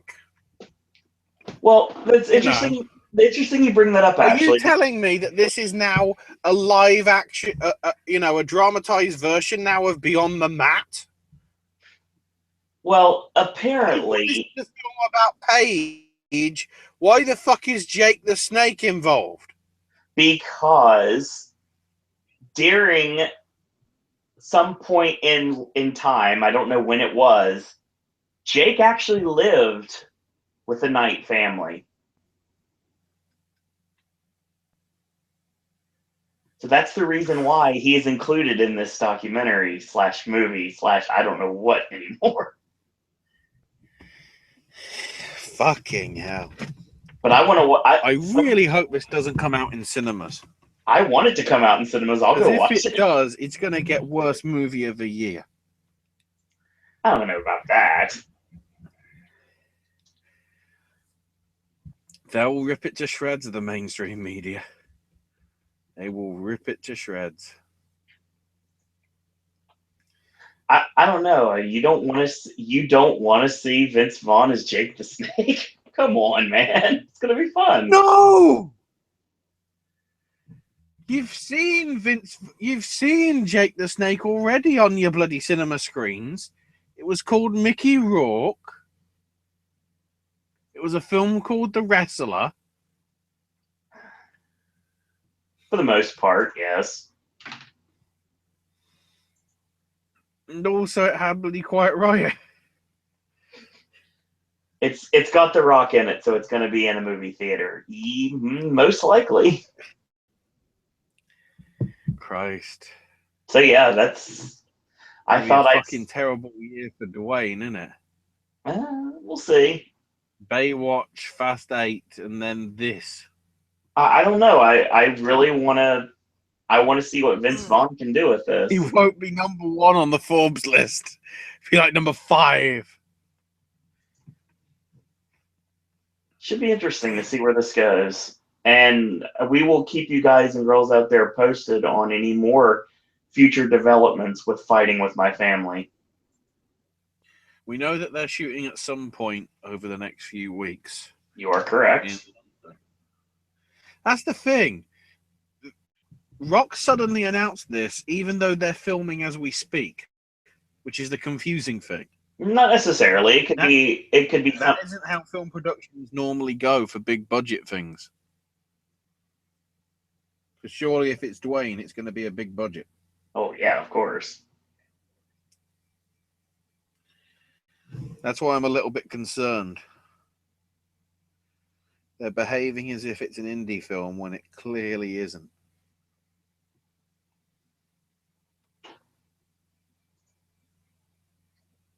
Pedro says he must be smoking a lot to get Jake's voice. I mean, I wasn't aware that Jake actually stayed with the Knight family for a while, but apparently he did. So that's the reason why he's a part of this. If you've been in a relationship with Jennifer Aniston, you'd have a shit voice. Interesting. I think that's the show. No. We've got all the other shows, plus Dave News from last week. Plus, I don't even know what's happening with Dave News this week because it's been an hour. Something I will quickly mention, though, before I skip to that and find where it is. Shikara are going to be having their second set of 3 season 17 shows coming up March 6th at Six Seasons. So basically a month on from the Super Bowl surprise comes, I guess, another surprise. So we'll see. So from Dave last week, stuff that we didn't get to because schedules and everything. I wonder if I have covered some of this. We'll find out soon. Zorro has left AAA after 16 years. He held the Mexican national heavyweight title 3 times between 03 and 06. And later on, when AAA had its world heavyweight title, which is the current mega title, he won it from Dr. Wagner Jr. in 2010 and lost it to Jeff Jarrett in 2011. As with the other departures, he's gone with Conan and is going to be on the Crash show next weekend. Or sorry, on the 25th. So that's midweek next week. Oh no, it is next weekend, isn't it? Yes. Oh, I get confused. But the interesting thing is he wasn't on a lot of the AAA bookings anyway. So the former parent company of Noah has filed for bankruptcy. Hasn't come out how deeply in debt the company was, but it came out that their annual gross in recent years was less than $9 million a year. This has nothing to do with the current ownership, but the declaring bankruptcy means previous creditors that would have included New Japan may now have a difficult time collecting on debts. Apparently, the Wrestle Kingdom on Access stuff was considered successful, and they are considering to airing more up-to-date matches rather than on the delay that they do have. Because I think this week they had it was Okada versus Ishii from G1. So they're back to being like 6 months behind. Which is good. Elgin and Dijak, because we mentioned last week, are going to be working with Evolve. Yep. Elgin's deal is basically fitting around the New Japan stuff, pretty much. And Dijak's basically finished with Ring of Honor and will be with Evolve until if or when WWE does a deal with him.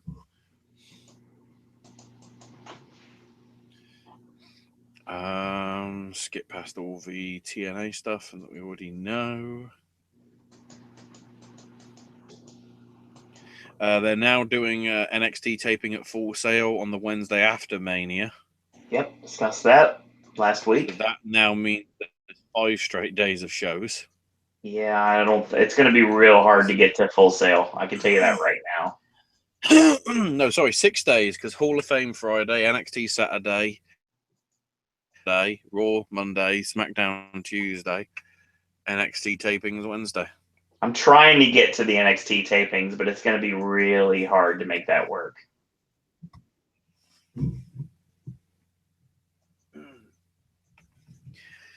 Interestingly, Mike Adamle was in the national news this week because he's suffering from dementia. Yeah, it's a shame. Presumably from CTE from his football years and whatever. Says that he's got every symptom of it, including mood swings, episodes of rage, depression, and anxiety. And that he's no longer able to work or even drive a car. Now I feel sorry for all the fun everybody made of him when he was just saying Jeff Harvey. Yeah, exactly. Because all of it. Perhaps it was an early sign of what was to come. But no one knew that back then. That's the sad thing. How do you feel about that, Vince? You wanna hug bloody Donald Trump now?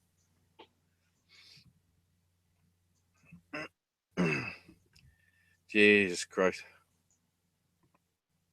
And Dana Warrior signed a multi-year contract to be a brand ambassador, Yep, brought that up last week as well. which is basically it's more now than just the Ultimate Warrior award. Right. Apparently, they want to use her to honor women in the company. It's not just actually going to be the Warrior Award. If it doesn't go to Drax Shadow That's gonna this be year, that's going to be ridiculous.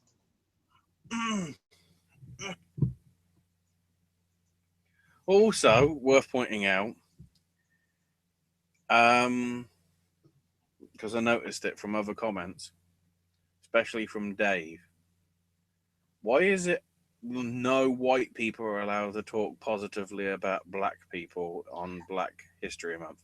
Yeah, it just seems kind of awkward because it's like, yeah, let's go to David Otunga and hear what he has to say about Black History Month. I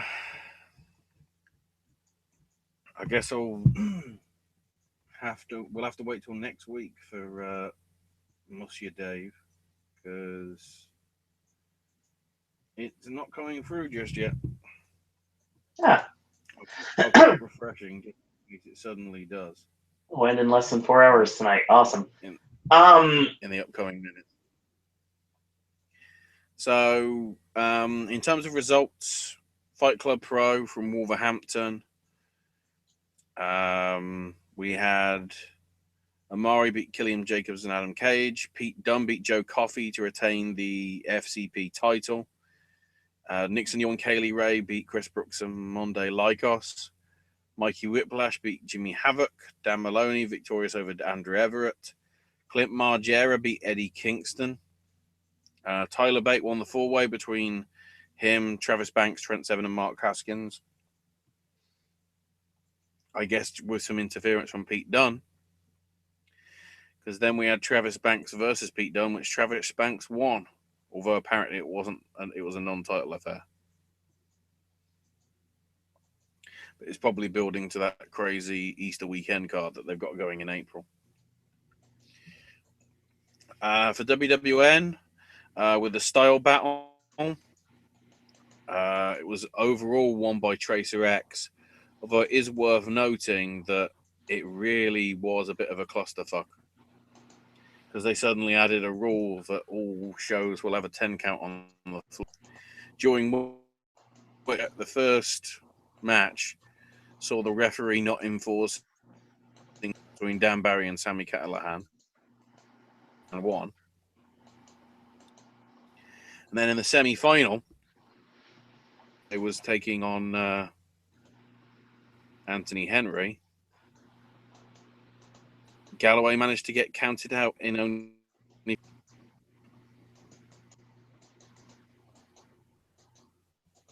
So, you know, who the hell knows?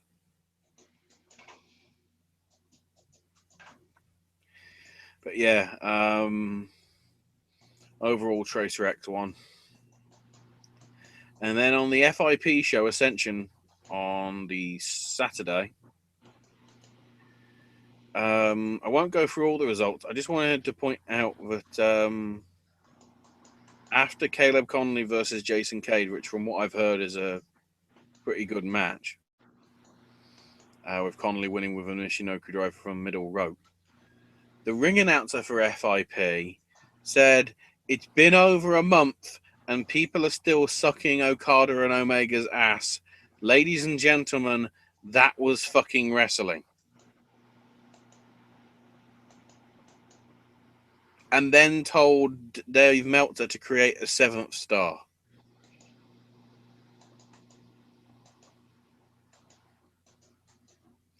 I really hope Gabe Sapolsky fires that bloke.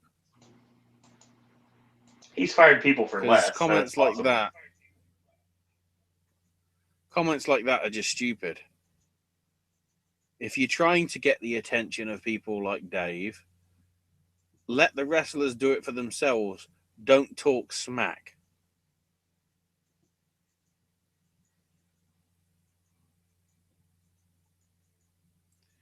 You know, people will be sucking Okada and Omega's ass. because it's a match to entertain people.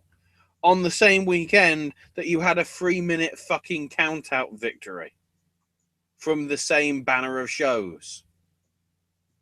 Double standards. Just saying.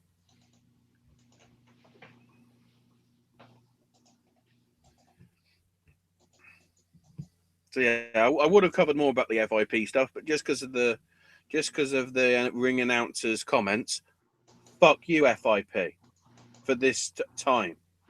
Get your act together. Jesus Christ. And I know I can say fuck you, because that's what the style bat was about. No matter what shit you put in.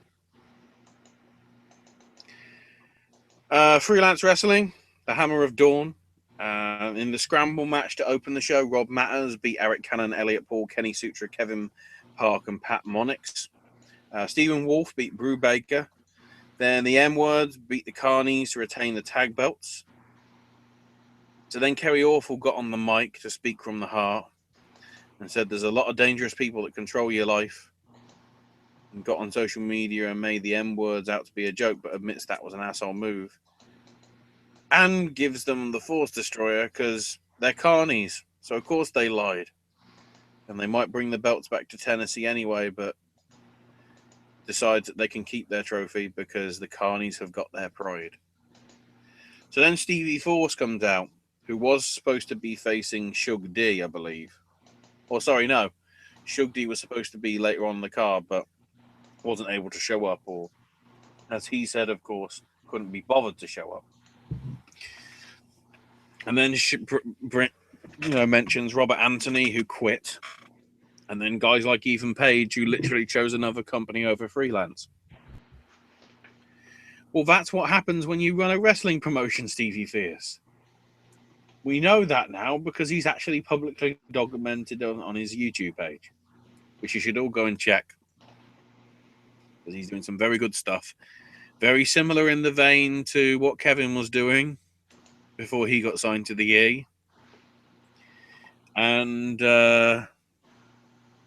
Omega and the Young Bucks are now doing. And Kurt Hawkins did, and JT Dunn's doing. And a whole load of people are doing. They're showing real stuff, so people are going, yeah, I like that. And whatever. So yeah, Stevie Fierce says he's the face of freelance and he'll never abandon people like Robert Anthony. Lights go out. Lights come back on. Robert Anthony's there. Beats the shit out of him. Says he's been... Then gets the mic afterwards saying that he's been wrestling for 50 years and 20-year-old punks around to beat them up for the pleasure of the crowd. He had to leave for a little bit, but he's back. And the next show, Stevie's gonna be dead.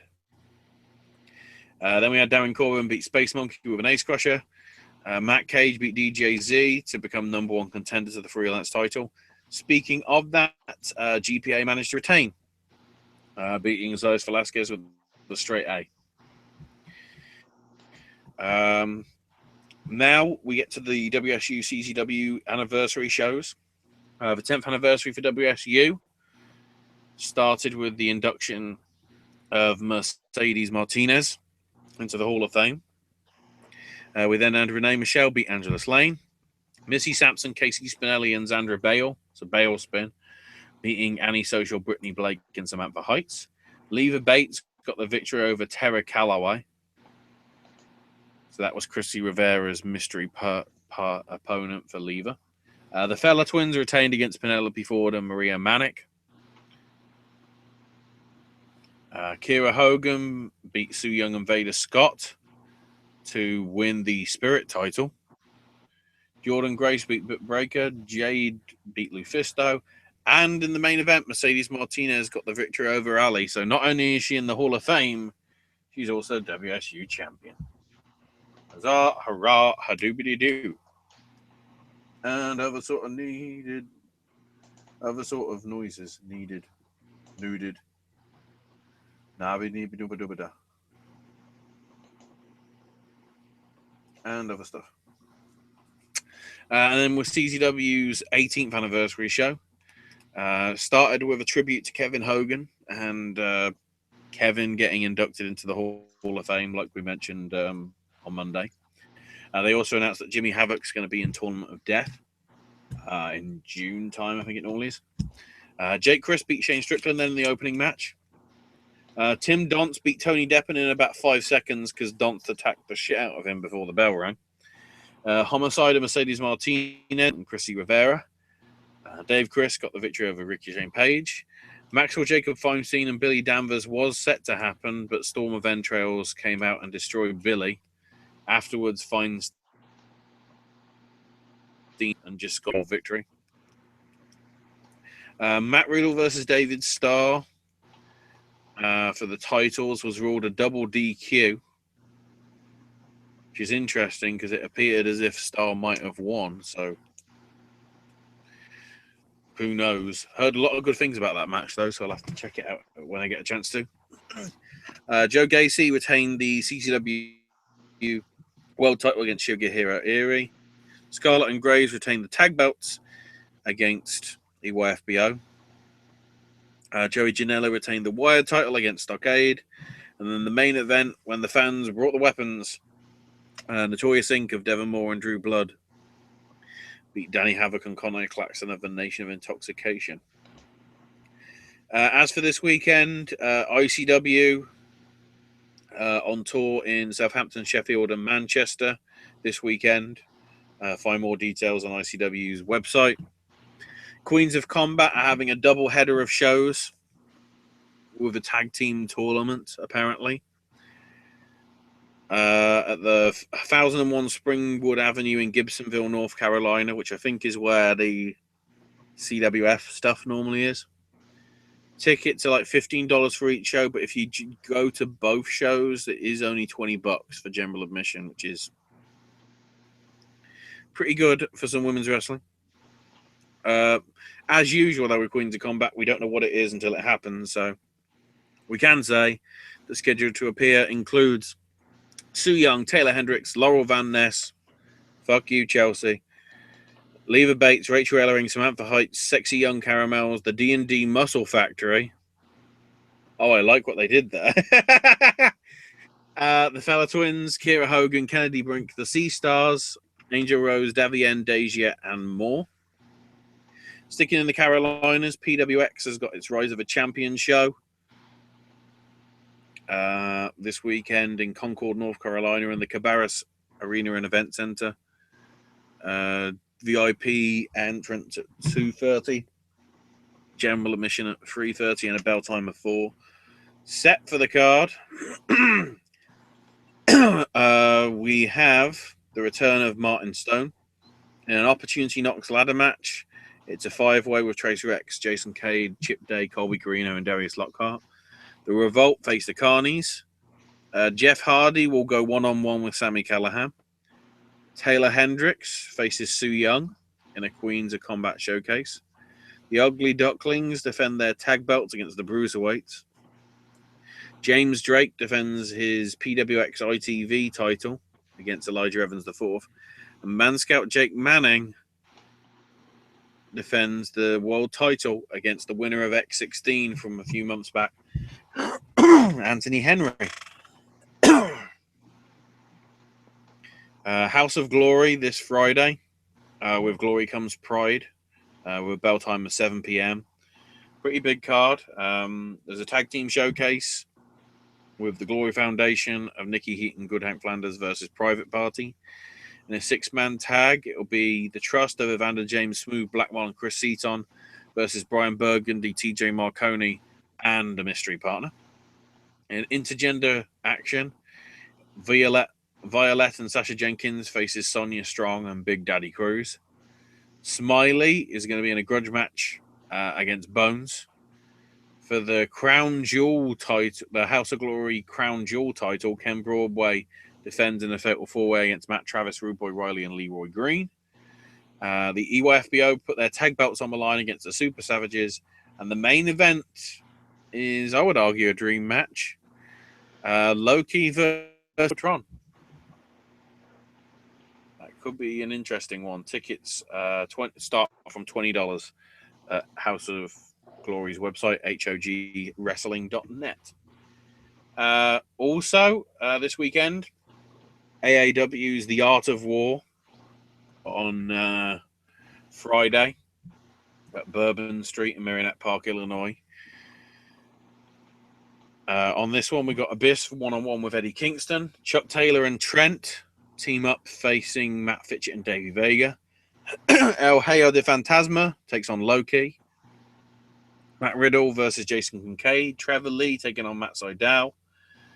Scarlett and Graves of Xavier and Wentz take on Michael Elgin and Brian Cage. That's had to be adjusted a bit because I think it was supposed to be Xavier and Wentz versus Trevor Lee and Jack Evans, but Jack Evans got injured. Not entirely sure where, but he did. And the main event has the killer cult of the Chris brothers and Sami Callihan, I guess because they can't call them OI4K anymore or something, face Ray Phoenix, AR Fox, and ACH. So that could be flippy shit versus hardcore shit. Except AR Fox is pretty hardcore on himself. AIW's Walk the Plank from Our Lady of Mount Carmel in Cleveland, Ohio. 10 matches on the card. We've got Lewis Linden versus Paul Burchill. Raymond Rowe taking on the Laredo Kid. Matt Cross versus Joey Janela. Kaplan taking on PB Smooth. BJ Whitmer one-on-one with Mike Tola. Swoggle versus Britt Baker again. Okay. Four-way with Lucky 13, Flip Kendrick, Facade, and Sean Schultz.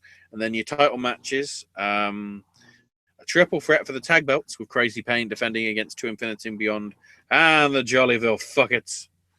Alex Daniels puts the Intense title on the line against Ethan Page. And Josh Prohibition one-on-one with Hot Sauce Tracy Williams for the Absolute title. I don't know if that's the one that should have happened a few weeks back. It had to be cancelled for unknown reasons. And then, and this is actually something I forgot to mention. PWG. An interesting situation came up this week. I'll quickly bring up the notes for. PWG shares their stuff with the Empire Wrestling Federation, who also work out the LA area. Well, this weekend their ring truck caught on fire and the ring lighting and the sound system were all destroyed. And this is the ring and the sound system that's been used forever by PWG. It won't be affecting this Saturday's show, entitled Only Kings Understand Each Other. Because EWF has a second ring that will be used for the show, but it will not. But the key thing is it won't be the usual ring they work with, and also the insurance will only cover about half the value of what was lost. And obviously, they've lost the lighting and the sound system they would normally use. So, be interesting to see how it works out this weekend. We shall see. But on the show itself, which looks like a pretty strong card, it's Ricochet one-on-one with Leo Rush, Marty Scurll versus Jay White, Ray Phoenix taking on Trent, Jeff Cobb and Matt Riddle team up to take on Cage and Elgin of the Unbreakable fucking Machines, Trevor Lee one-on-one with Cody, OI4K of the Chris Brothers and Sami Callihan take on the Super Click of Adam Cole and the Young Bucks. I guess we aren't calling it Mount Rushmore anymore, probably because bloody Super Dragon is decided to retire again.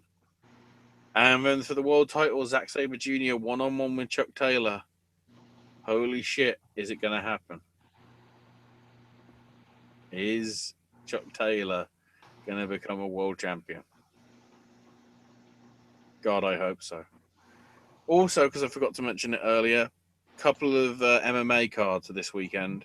Bellator on Saturday from San Jose, being headlined by Fedor Emelianenko versus Matt Mitrione. Also, Cheat Congo on the undercard, taking on Ollie Thompson, along with a few other fights. And then UFC on Sunday from Halifax, Nova Scotia in Canada. Main event sees Derek Lewis versus Travis Brown. Also on the undercard, though, we've got Sarah McMahon versus Gina Mazzani, and also Johnny Hendricks versus Hector Lombard, amongst other matches. I haven't got time to go through all the rest of them, but yeah, they're happening. The Bellator one will be obviously on Spike, and the Fight Night show will be on Fox Sports 1 if you want to catch it. And I guess we'll have to wait for Monsieur Dave for next week, because it's not coming through just yet. So we'll have to look for all that next week and cover it then as we build up to moving week, I guess. Yeah, History will be made next week. Yeah, no lie. So that is our show for tonight. I once again want to thank Pedro and Logan for being in chat. I saw Jeremy Mills in there for a little bit. It was nice to have everybody in chat tonight. Lively chat room, always entertaining to correspond with everyone. Ashley, where can we find you on social media? I can be found on Twitters at Ash is my name UK. Probably because of the backlog of no videos this week, I'll probably put up at least one next week, probably even two, just to Ado in so he doesn't have too much that he has to put up while he's getting organized and packing. Yeah, no lie. With peanuts. And I don't mean the actual packing peanuts. I mean he's actually going to get peanuts. The monkeys are going to go fucking crazy. Oh, God. So, real quick, programming notes. Tomorrow, Sip and Snack returns. It's going to be late because Cure for Wellness is almost 3 hours long. So, it'll be out hopefully before midnight. Friday, AJ's movie reviews is A Cure for Wellness, The Great Wall, and Fist Fight. Saturday will be your final Academy Awards predictions. And looking forward to that. And Sunday, brand new verses coming your way. So next week here, back here 9 p.m. Wednesday night on the Wednesday Wrestling Popcast. And of course, Monday night for Raw. As soon as Raw concludes, we'll go live. And like Ashley said, there's a lot to be done next week, because next week is the last time before. And I won't be able to give you a programming note on the Raw Popcast for the 27th. Or the Wednesday show on the 1st, or Fastlane's Popcast. Any of those, we'll have to stay tuned to Twitter for more information on those, and we'll have that in the near future. Check out Logan on Twitter at LoganBurton10 and Pedro on Twitter at EvilTakesRoot. Follow Acer on Twitter at Acer1337, yes, in a row, for the podcast you should be listening to, wrestling and or otherwise. And links in the description bar to Acer's channel, which is Acer5000 on YouTube. Also, check out the other members of the Popcaster panel, like Cleveland at Contra Cleve, Mr. Entertainment Aaron at Mr. ENT92, and the members of the elite of the Popcast Network, Wit at JediWit82, Miller McGinn, MCGHIN, and my roommate, the man who's literally making everything possible for the move to Orlando, and that is Great Traveling Scott at GR8, Trav LN Scott. So real quick, I want to thank you guys and girls out there for watching. And in a world where there are a billion wrestling podcasts, we are very pleased once more this evening you have chosen a podcast. I want to thank everyone for watching. Thanks everyone for listening. It's a week until the Oscars. Go watch La La Land numerous times. And until tomorrow, boys and girls, that's all we got to say about that. Please do not recreate any of the scenes you see in A Cure for Wellness. Otherwise, they will be after you.